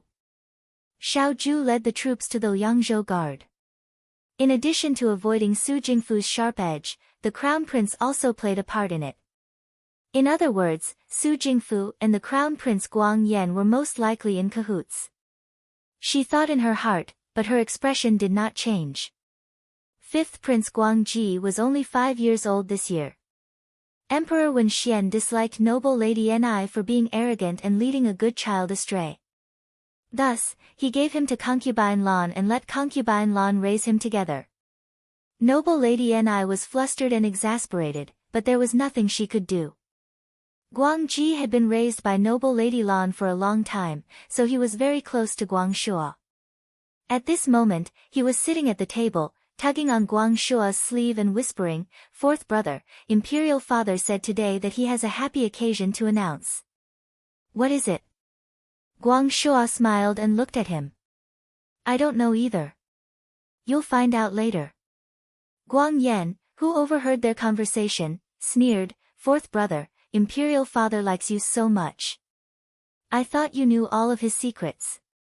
Why, didn't he tell you in advance this time?" Guang Shuo did not take the crown prince's provocation to heart. His attitude was still gentle. Your Highness must be joking. Naturally, the undercurrent on their side was noticed by those who were observant. Emperor Wenxian was getting older and older. Some things were bound to happen sooner or later. He Yan sat at the men's table. She sat closer to Lin Shuanghe and Xiao Jing, but slightly further away from Yan He. He Rufei sat even further away. She could even feel Su Zhiheng secretly sizing her up. He Yan also saw Chu Zhao. Chu Zhao did not greet her today. He still spoke gently to others, but he treated He Yan like a stranger. He Yan did not care about this, but Chu Zhao seemed a little strange today. Not long after the banquet started, Empress Zhang spoke. She smiled and said, "Today is a good day. It's almost mid-autumn. I want to take advantage of today to do something good." Everyone looked at each other. They thought about the battle between the Rundu and Jiang. De Wei defeated Yudo. Today was supposed to be a celebratory banquet, but the main character, Xiao Huijin, was not present. If they were to reward He Rufei, then He Rufei's contribution in the Battle of Hua Yuan was not outstanding. If they were to reward him now, not only would it not make people feel honored, it would also be insulting. Shi Jinbo, Empress Zhang smiled and said, "It's time for the fourth young master of your residence to get married." Chu Linfeng was stunned. He stood up and quickly said, "Yes." Chu Zhao also stood up. Chu Xilan, I know that you and Lord Su's daughter, Ping Ting, have been Qing Mei's childhood sweetheart. I watched Ping Ting grow up. I also like you very much. The two of you are a match made in heaven. Today, I will do this good deed and betroth Ping Ting to you. What do you think? Su Ping Ting was not at the banquet today. Only Chu Zhao heard this and knelt down. Thank you for your favor, Your Majesty. I am very grateful. Su Jingfu also smiled and accepted the decree. He bowed and expressed his thanks. The banquet instantly became lively. The surrounding people also took the opportunity to express their thanks to Chu Linfeng and Su Jingfu. Chu Linfeng was very proud. He had 4 sons. The other 3 were average in appearance and talent. There was nothing special about them. Only this son, whose birth mother came from a small city, was stunning and outstanding. He was even able to become in-laws with the Prime Minister. If this news were to spread, he would be very proud. Chu Zhao also smiled and expressed his thanks. However, He Yan saw the smile on his face. He was not happy. Although she had not spent much time with Chu Zhao, this person often had a smile on his face. But now, even the fake smile was not as real as before. Pitiful, Lin Shuanghe murmured in a low voice. At this time, one sentence is determined for life. He is no different from a puppet. He Yan turned to look at him. Lin Shuanghe knew that he had misspoken and hurriedly said with a smile, Brother He, the Empress has said that the two of them are Qing Mei's childhood sweethearts. Naturally, they should be together. He Yan did not say anything. Chu Zhao and Su Jingfu's relationship. Although they were teacher and student, Chu Zhao often had to rely on Su Jingfu to do things. Since he had chosen this path, he had to give up something. For example, freedom. Everyone had their own choices. She felt sympathy for Chu Zhao's situation, but wasn't this also Chu Zhao's own decision? Because of this happy event, the banquet was no longer as formal and lively as before. Seeing this, Emperor Wenxuan smiled and said, "Since this is the case, Jin will also do a good deed today." Everyone at the banquet was shocked. What did this mean? Could it be that there was another happy event? Could it be that they were going to witness 2 happy events today? Since His Majesty and the Empress had personally bestowed a marriage, it could not be a small figure. Guang Ji's eyes lit up as he looked at Guang Shuo. "Fourth brother, who are you bestowing a marriage to this time?" The Crown Prince also felt that it was strange. He knew about the matter between Su Pingting and Chu Xilan. The crown prince felt that it was a pity that Su Pingting, that girl, was born beautiful. However, he also knew that he already had a crown princess, and Su Jingfu definitely would not let his daughter be a secondary consort. As for Chu Xilan, he also needed to win over him. Therefore, he could only let Su Pingting benefit that brat Chu Xilan. Now, he had not received any news about the person Emperor Wenxuan was bestowing a marriage. Where is He Yan of the Yangzhou guards? As soon as these words came out, everyone at the banquet was shocked. Lin Shuanghe looked at He Yan in surprise. How? He Yan was not worried at all. He stood up and walked forward confidently. He knelt down and kowtowed to Emperor Wenxuan. This commoner He Yan greets His Majesty. Emperor Wenxuan smiled and said, You are Muan Lang that Zhen has personally bestowed upon you. How can you call yourself a commoner? He Yan said, This humble subject knows his mistake. Su Zhiheng and He Rufei, who were at the banquet, heard this name and looked at the youth in the hall at the same time. Yan He frowned and muttered to himself, What is going on now? Chu Zhao secretly clenched the teacup in his hand. On the other side, Shen Muxue, who was at the female side of the banquet, lowered her head. Her expression was dark and gloomy. Guang Ji asked, Who is this older brother? Guang Shui shook his head. The name He Yan was too unfamiliar. They had never seen this youth before. Only Muan Lang had some impression. He seemed to be Xiao Zhu's subordinate when they were at the Yangzhou guards. He was someone who had performed meritorious deeds together with Xiao Zhu. Zhen knows that you went to Jiyang and the Runde with General Feng Yun. You were also there when Rida Muzi attacked the Yangzhou guards. The Jiyang water battle and the Runde defense were all your ideas. It is not easy for you to be brave and resourceful at such a young age. Zhen thinks that Muan Lang is not enough for you. Why don't I give you the title of Marquis? In the future, you will be Marquis Wuan, this. The courtiers looked at each other in dismay. From a nameless kid to a marquis, he did not have any important people behind him to recommend him. What kind of spectacle was this? Even General Fei Hong back then had someone in his family who was an official. What was this kid's background? How could he be so powerful? They did not see the memorials. Naturally, they did not know how the memorials from Jiyang and the Runde detailed He Yan's crucial role in the battle. Emperor Wenxian was a person who liked talents, especially young talents. This made him think of those geniuses in poetry and literature. To geniuses, the world and rules were restraints. This humble subject thanks your majesty for your grace. He Yan knelt down. His heart was extremely calm. What kind of luck did this kid have?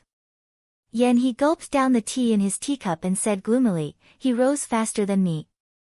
Lin Shuanghe was truly happy for He Yan. His face was about to burst into laughter. You can't. At this time, an abrupt voice interrupted. He Yan turned his head. An unfamiliar face appeared at the male side of the banquet. He Yan had never seen this person before. He did not look old and was wearing an official's robe. This man's face showed impatience. He lifted the corner of his robe and walked forward. He also knelt down in front of Emperor Wenxian. Your Majesty, you cannot confer him the marquis position. This kid is a liar. She is not a man, she is a woman. As if these words were not shocking enough, this person raised his hand and pulled out the wooden hairpin that bound He Yan's hair. Immediately, a head of long hair flowed down. They clearly had the same eyebrows and eyes, but at this moment, they were as elegant and beautiful as a woman. The youth knelt in the hall. His expression was extremely calm, without a hint of panic. On the other hand, the surrounding crowd was like boiling water. They instantly became rowdy. What's going on? Is she really a woman? Didn't they say she was a Liang province guard? There are women in the Liang province guard. Is she really a woman? This is the crime of deceiving the monarch. At the banquet, Chu Zhao's gaze focused on the young girl's back. The hands hidden in his sleeves secretly clenched into fists. Yen he could not hold back. He stood up with a whoosh and shouted, "How is this possible?" When Lin Shuanghe heard that person say, "No," he already had a bad feeling. When he said, "Woman," he almost blacked out. However, he still persisted. At this moment, if he was not careful, he would be labeled as an accomplice in the crime of deceiving the monarch. Lin Shuanghe pressed down on his arm, indicating that he should not move. Lin Shuanghe's lips moved. His mind was quickly calculating how to get away with this. Insist that it was only a boy with a feminine appearance? Impossible. At this point, the nannies from the palace only needed to come over for a brief examination to reveal the truth. Should he just say that He Yan's brain was not working well and that he mistook him for a woman and was spouting nonsense? That was not right either. If his brain was not working well, how could he deceive so many people? He had always had a lot of crooked ideas. At this moment, he could not think of a single one. He anxiously scratched his head, not knowing what to do. Su Zhiheng and He Rufei at the banquet, although they were sitting in different positions, when they saw this scene, their hearts could not help but tremble. They almost screamed out loud. Being called He Yan was a coincidence. A woman dressed as a man, entered the army, received meritorious service, and was even conferred the title of Marquis. How could it still be called a coincidence? If there was a next life, it would be like this. Su Zhiheng was very guilty. His body trembled. If Emperor Wen Xian and his entourage were not here, he was afraid that he would immediately run away. This He Yan, who exactly was he? No one expected that a good reward would suddenly appear like this. Emperor Wen Xian looked at He Yan, Muan Lang, "What do you say?" "This humble subject is indeed a woman," He Yan said, "Your Majesty is very perceptive. This humble subject does not dare to hide anything. How could he admit it so openly and openly?" The courtiers were in an uproar. Shen Muxue sat among the women and stared fixedly at the cup in front of her, as if she did not see this farce. However, if one looked carefully, her fingertips were slightly trembling. Xia Qingxiu sat next to her. Seeing Shen Muxue like this, he was a bit surprised, but he did not say anything. Empress Xiang also did not expect this to happen. A trace of surprise flashed across her face. However, Emperor Wen Xian did not look shocked or angry. He only lowered his head and looked at He Yan. After a while, the emperor's voice sounded in the hall. "Actually, I already knew that Muan Lang was a woman." Shen Muxue suddenly raised her head. How could this be? Lin Shuanghe was also stunned. The courtiers were even more at a loss. After so many twists and turns, even watching a show was not as exciting as this. First, he revealed Muan Lang's identity as a woman. Now, the emperor said that he already knew that Muan Lang was a woman. What in the world was going on? Chu Zhao frowned slightly. Suddenly, he looked at Su Jingfu beside him.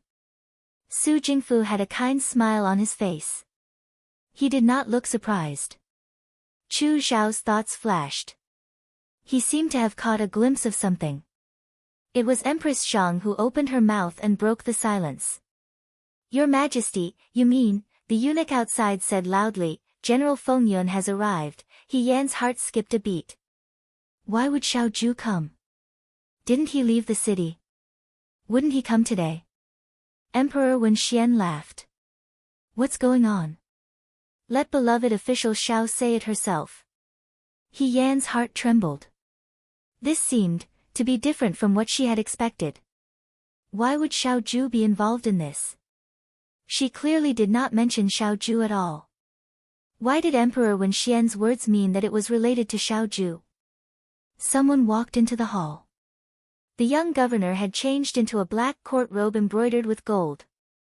He was beautiful and elegant, like a new willow in spring. He was clearly a martial artist who had fought on the battlefield, but he did not look vulgar at all. He looked like a noble young master from the Shuo capital.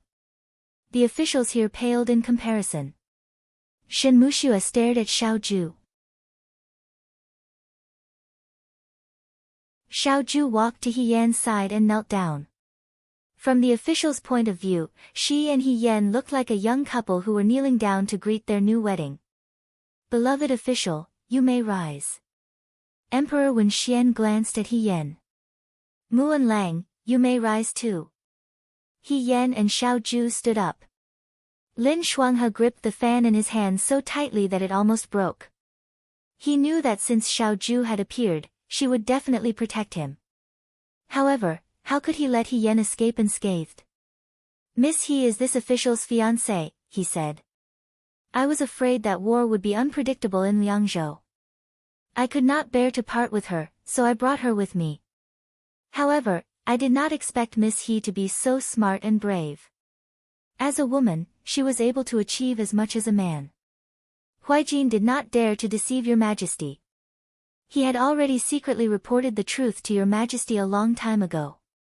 Emperor Wen Xian laughed loudly, as if he was amused by Xiaoju's behavior. He shook his head and sighed. I always thought that beloved official Xiao would never marry in this lifetime. I did not expect to see the day when the iron tree blossoms. In my opinion, there are not many men in this world who are as deeply in love as beloved official Xiao. He had already secretly reported to Emperor Wen Xian. He Yan was stunned. When did this happen? How could she not know? Even though she was in the palace, she could not help but look at Xiaoju. However, the latter's expression was calm and did not reveal any clues. At this moment, a woman's sharp voice cut in.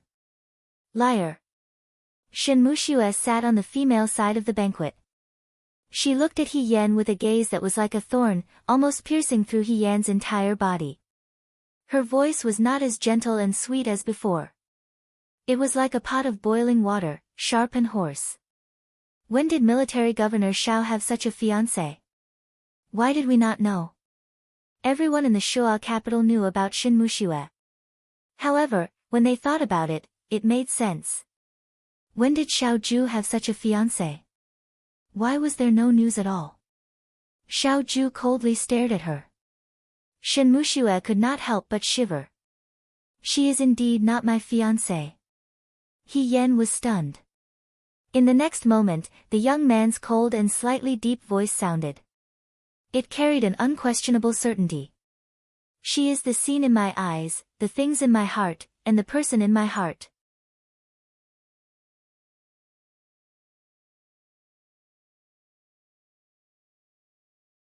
Chapter 201.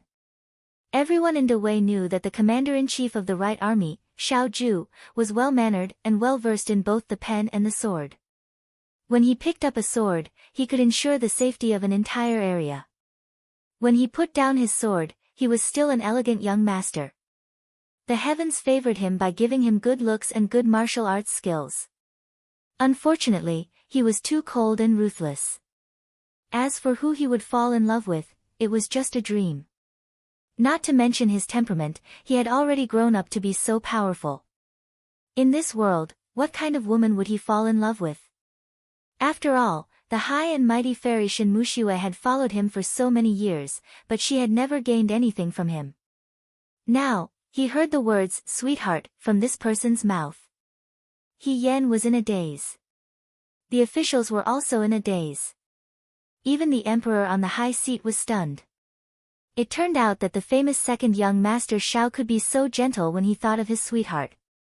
It was as if the moonlight had faded away from its coldness and thinness, leaving behind only its clarity and brightness. The autumn moon was like a mirror, reflecting one's thoughts. Happiness or shyness, secrets or sadness, could not be hidden from the eyes of others. No one could remain unmoved when he looked at them with such eyes. He Yan could hear his own heartbeat. Thump, thump, thump, thump, thump, thump, thump. In the noisy banquet, it was clear and powerful. He was powerless to resist. The emperor's laughter broke the momentary daze. Ha ha ha, good. It's rare for Zhen to see beloved official Xiao like this. The empress has accomplished a good deed today. Zhen will also accomplish a good deed today. Since the two of you are in love with each other, beloved official Xiao, Zhen can't think of anything to reward you for this great victory in Jiang. Why don't Zhen bestow you a marriage? This miss he will be your wife. Are you willing? Xiao Ju received the decree. This humble subject thanks your majesty for your grace. He Yan had no choice but to kneel down to receive the decree. Shen Mushue's lips turned pale and she almost fainted. The emperor's words were like gold and jade. Since he had already bestowed the marriage, he would not change it. Lin Shuanghe's heart twisted and turned with the changes in the hall. He was almost scared to death. Now that he was here, he could finally let out a sigh of relief. Even though he was full of doubts, now was not the time to talk. He simply ignored everything and wholeheartedly felt happy for his good friend. He excitedly said to his colleagues, "Did you hear that? The marriage was sanctioned. His Majesty has granted a marriage. This is a good marriage. Look at them, they are so well matched." Yan he had not recovered from the blow that Muan Lang, who spoke ill of He Rufei together with him, was a woman. He actually heard such a big news. For a moment, he was stunned and wondered if he was dreaming. Congratulations, Military Governor Xiao. Congratulations, Military Governor Xiao. His Majesty's bestowment of marriage is a beautiful story. What was surprising was that Su Jingfu also spoke up for Xiao Ju. Not only did he not look surprised, he seemed to be happy to see it happen. He kept praising how wonderful this marriage was. He Yan thought for a moment and understood. Su Jingfu and Xiao Ju were rivals. With Xiao Ju's status, marrying a woman like her who had nothing and no background was naturally the best. If it was a young lady from a high-ranking official's family, it would only bring harm and no benefit to Su Jingfu. Chu Xiao sat in the middle of the banquet hall with a smile on his face. He looked no different from usual. However, if one looked carefully, one could see that his hands on his knees were so tightly gripped that his knuckles were white. He was almost crumpling his robes. The courtiers watched a good show. Some joked and some congratulated him. The fifth prince was a little puzzled and asked Guang Shua, fourth brother, why did His Majesty bestow a woman dressed as a man to General Feng Yun as his wife? She doesn't look as pretty as Shen Jiejie. The fifth prince liked Xiao Ju very much. Most likely, Xiao Ju's experience was like a legend in the hearts of young boys. Youths yearned for heroes and admired the strong. The fifth prince Guang Ji heard from his birth mother, noble Lady Ni, that Shen Jiejie of the censor Fu was the most compatible person with military governor Xiao. Guang Ji also thought that Shen Mushue was born like a fairy. Now, the person who was bestowed as Xiao Ju's wife was an unfamiliar woman dressed as a man. For Guang Ji, this was unacceptable. Don't talk nonsense, Guang Shua patted his head and looked at He Yan's back in the hall. Since General Feng Yun is so protective, this miss he must have something extraordinary about her. Moreover, she was able to enter the battlefield as a woman and become an official. Since the founding of Dewey, this is the first time someone has done so. What extraordinary about her, the crown prince said disdainfully. His tone was a little obscene, who knows what kind of tricks she used. Xiao Huijin is really lucky. A Shen Mushue, and now a female soldier. I don't know what kind of shady business they are doing in the tent every day. Guang Shua frowned slightly, Your Highness, be careful with your words. The crown prince disagreed. Emperor Wenshuan looked at He Yan again. He Yan, although you are a woman, I know that you have your difficulties in joining the army as a woman. I am not an unreasonable person. Although you have committed the crime of deceiving me, I will not pursue the matter on account of your meritorious service in the Battle of Jiang Rundu. Meritorious service is meritorious service, and mistakes are mistakes. I will punish you with a year's salary, but you will still be bestowed the title of Marquis. So good. Lin Shuanghe was quick-witted. He slammed the table and shouted first, Your Majesty is benevolent. Long live Your Majesty. He Yan also kowtowed and shouted, Long live Your Majesty.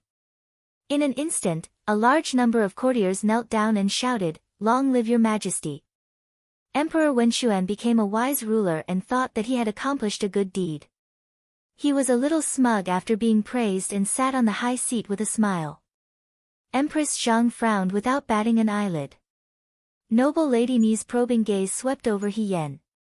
Only concubine Lan sat quietly at the banquet table with a smile, as if everything that happened today had nothing to do with her. He Yan and Xiao Ju returned to their seats. Because she was now a womenfolk, she could only go to the womenfolk's banquet. She did not know any of the womenfolk here. Only Xia Qingxiu waved at her and whispered, "Miss He, come over here." He Yan sat down next to Xia Qingxiu. Xia Qingxiu smiled and said, "Congratulations, Miss He."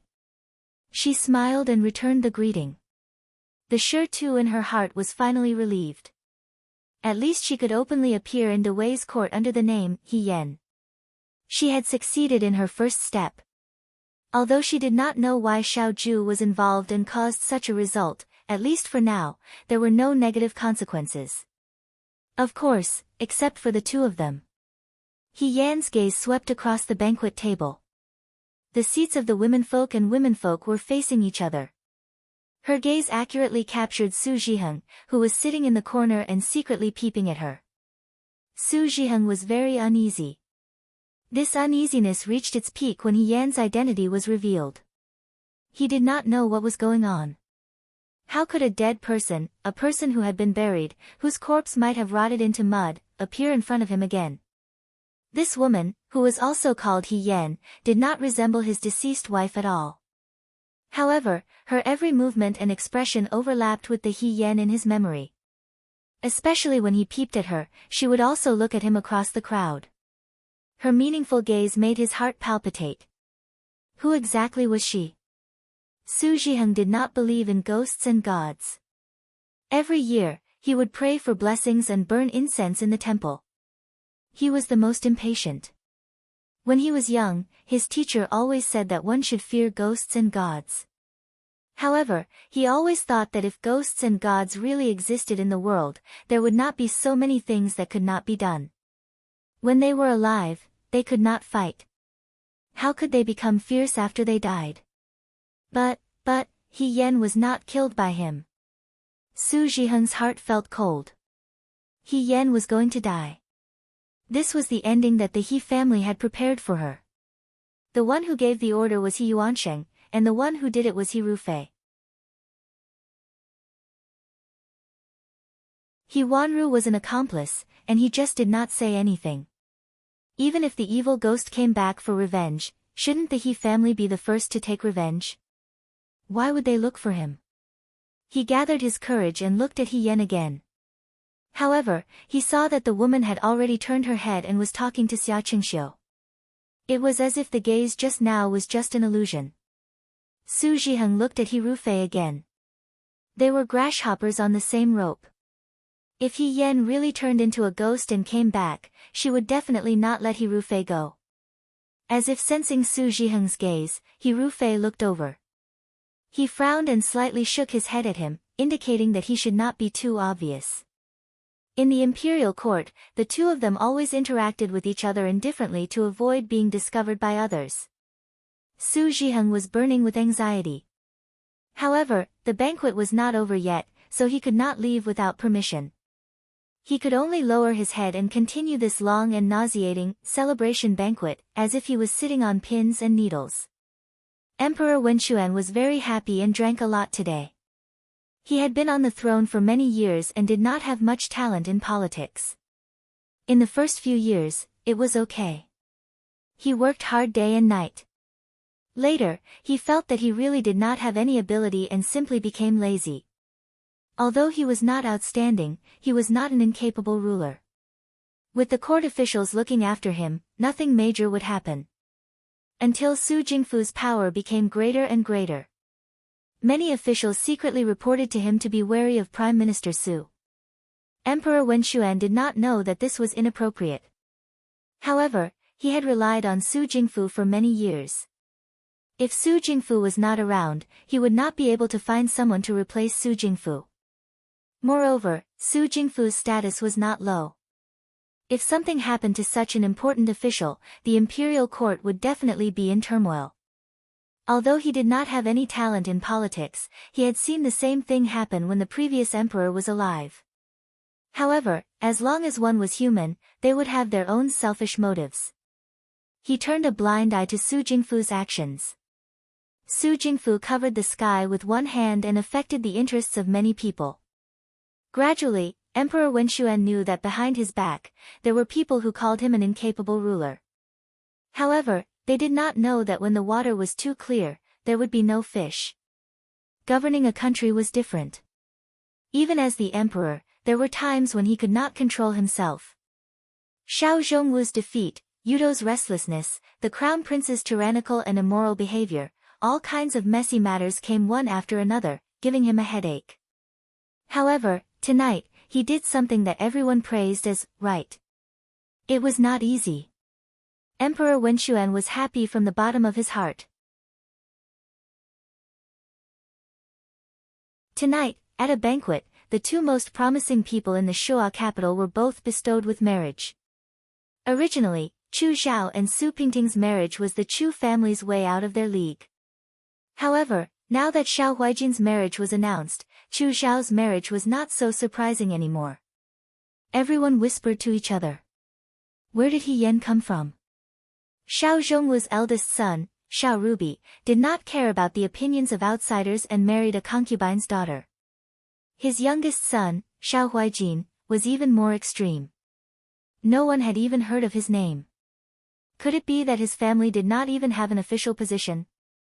On the other hand, Xiao Zhu was very calm from the beginning to the end. Lin Shuanghe sat beside him. He wanted to immediately pull Xiao Zhu to the side and ask him what was going on. However, under everyone's gaze, it was not good to ask, so he could only suppress his curiosity. Looking at Yan He was the same. He was so sullen that he wanted to flip the table. Everyone had their own thoughts during this celebratory banquet. When it ended, the main characters at the banquet all let out a sigh of relief. He Yan stood up. Xia Qingxiu was still a bit worried. Miss He, do you need me to accompany you? She was now being stared at by countless pairs of eyes. Everyone looked at her with calculating gazes. Most ordinary women would not be able to handle it. It's okay. He Yan smiled and thanked her for her kindness. I'll go out by myself. Xia Qingxiu did not insist. Just as he was about to leave, he thought of something and turned to look at Shen Muxue. He saw that Shen Muxue's face was pale and his lips were pale. He was like a stiff puppet, without any signs of life. She paused. In the end, she did not say anything and got up to look for Yan He. The emperor and the other concubines had already left. Yan He pulled Xia Qingxiu and rushed over aggressively. When he saw Lin Shuanghe but did not see Xiao Zhu, he was furious. Where's Xiao Huijin? And that Muan Lang? They lied to me so bitterly. I must get an explanation. Xia Qingxiu pulled him back and seemed to be speechless. He reminded him, Marquis Wuan is a woman.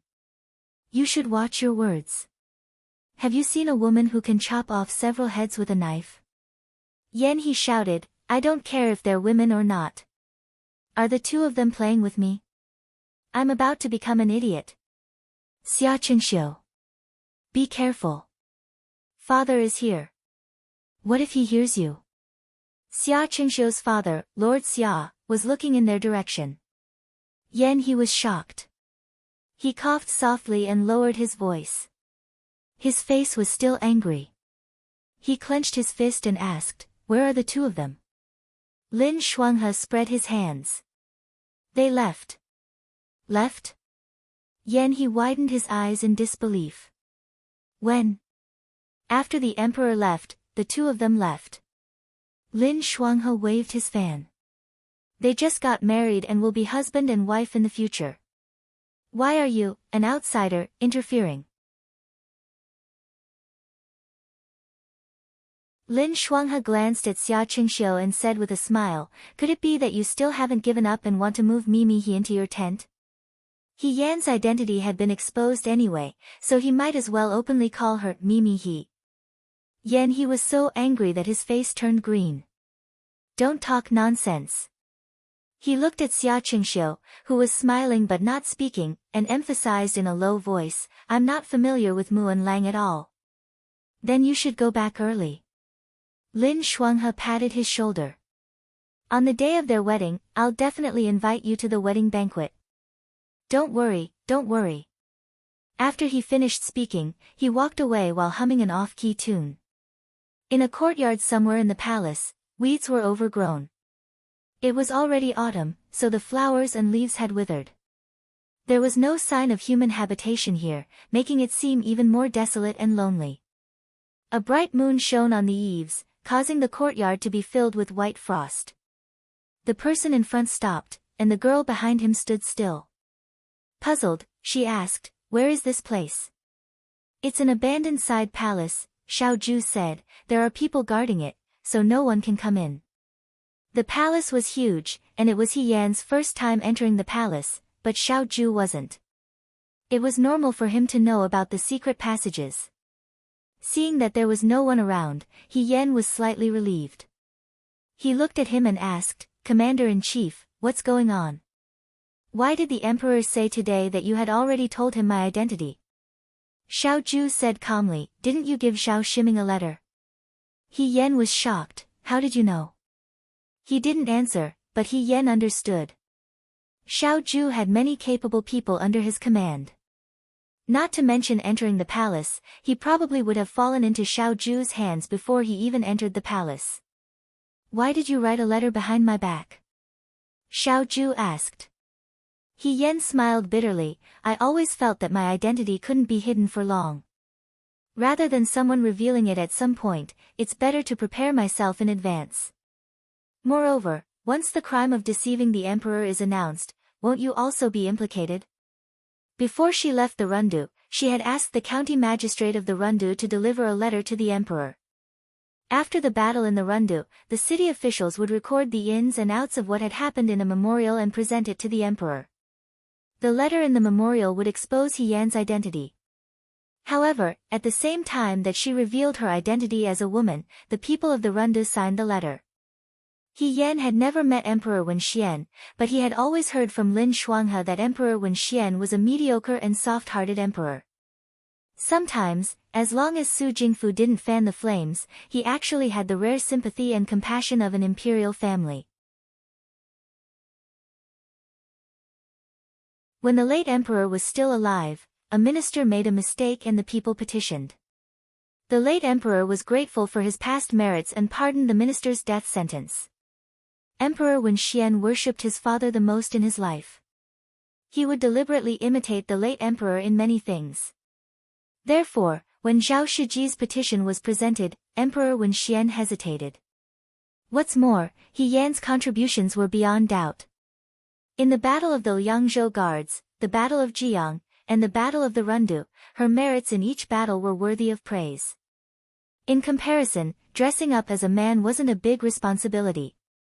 Moreover, she didn't choose to disguise herself as a man. She had no other choice but to join the army by accident. Her merits outweighed her faults. She was a young genius and a woman. The petition from the people would be the last straw that broke the emperor's back. If she wanted to win the hearts of the people, Emperor Wen Xian couldn't order her to be executed. Otherwise, what would the new Liangzhou guards think? What would the people of Jiang think? What would the rescued women in the Rundu think? He Yan thought that he had considered everything and tried his best to convince Xiao Shiji. However, he didn't expect Xiao Ju to interfere at this moment. I stopped the letter, he said. He Yan stared at him. Your plan was good, but it wasn't perfect. You might be able to escape unscathed, but you might also lose your life. As long as there was a slight possibility, he wouldn't let He Yan take the risk. But didn't you also expose my identity? He Yan didn't understand. How did you convince His Majesty? She didn't know that the memorial that Xiao Ju had presented on her behalf had tied the two of them together from the beginning. There was no Fan Cheng or no other choice. Everything was because Xiaoju had brought He Yan into the army camp for her own selfish desires. If the crime of deceiving the emperor was to be considered, then both of them would be punished. However, with Yudo eyeing them like a tiger watching its prey, Emperor Wen Xian couldn't bear the consequences of not having Xiaoju guarding De Wei's territory. Therefore, Emperor Wen Xian wouldn't punish them. Even if he did, Xiaoju would bear the responsibility. Of course, he made this matter a little more soul-stirring. The memorial was as moving as a love story passed down by word of mouth. It easily moved Emperor Wen Xian's romantic and talented heart. After that, he secretly leaked the news to Su Jingfu. When it came to Xiaoju's marriage, other than the Xiao couple, Su Jingfu was most worried about it. Everyone in Shuajing knew that Shen Muxue was the most likely person to marry Xiaoju. If the Shen family and Xiao family were to become in-laws, Imperial censor Shen's people would all stand on Xiaoju's side. This made Su Jingfu very distressed. Even if it wasn't Shen Muxue, Su Jingfu wouldn't be happy if she was the daughter of a court official in Shuajing, as long as it could increase Xiaoju's power. At this time, He Yan suddenly appeared. Su Jingfu sent people to investigate and found out that she was just the daughter of a military officer at the city gates. He simply thought that this was a good thing that fell from the sky. Therefore, not only did he not stop it, he even tried his best to facilitate the marriage between Xiaoju and He Yan. For Xiaoju to marry He Yan, a woman who wouldn't be of any help to his career, Su Jingfu was happy to see it happen. Therefore, there was the scene at the celebration banquet today. Xiaoju only picked out a few important points. After listening, He Yan was silent for a long time. She never thought that things would turn out this way. Her purpose for writing that letter, other than to get herself out of the possible death sentence, was to not implicate Xiaoju and draw a clear distance from him. However, she didn't think that she would be involved in a marriage. Although at some point, when he said the words, "sweetheart," she was indeed moved and wished that time would stop. However, she had to wake up from the dream. There were things that she had to do. She couldn't let Xiaoju be soft-hearted and let him sacrifice his precious life just to protect her. His life should be like the bright moon in the sky, clean, bright, and never mixed with the dark and rotten mud of the ditch. As long as it shone on her, she didn't expect anything more. Governor, He Yan took a deep breath and looked up at him. Actually, you don't have to help me by asking His Majesty to grant you a marriage. It's too unfair for you to try your best to maintain a fake marriage. It's not fake. Xiaoju interrupted her. He Yan was stunned. What did you say? What was said in the palace is not fake. The young man's voice was gentle. His eyelashes drooped down, and there were faint ripples in his dark eyes. He was unbelievably gentle. In the cold autumn night, the courtyard was deep and the Milky Way was quiet. The slanting moon climbed up the curtain. The night was not as beautiful as a certain someone's eyes. He asked, "Do you like the moon?" He Yan answered blankly. "I like it." The next moment, something warm and cold was stuffed into her hand. He Yan looked down. It was the black jade that was rumored to be the heirloom of the Xiao family, which she had snatched away when she was drunk. It was lying in her palm with a lifelike python. Now, the moon is yours. You're tuning in to the Blissful Bookshelf YouTube channel. We're so grateful for your support, and don't forget to subscribe to join us on this incredible journey through captivating stories. Your generosity through donations truly makes a world of difference, as it's the primary source of revenue that allows me to expand and enhance this channel for you. Thank you from the bottom of my heart for being a part of this adventure.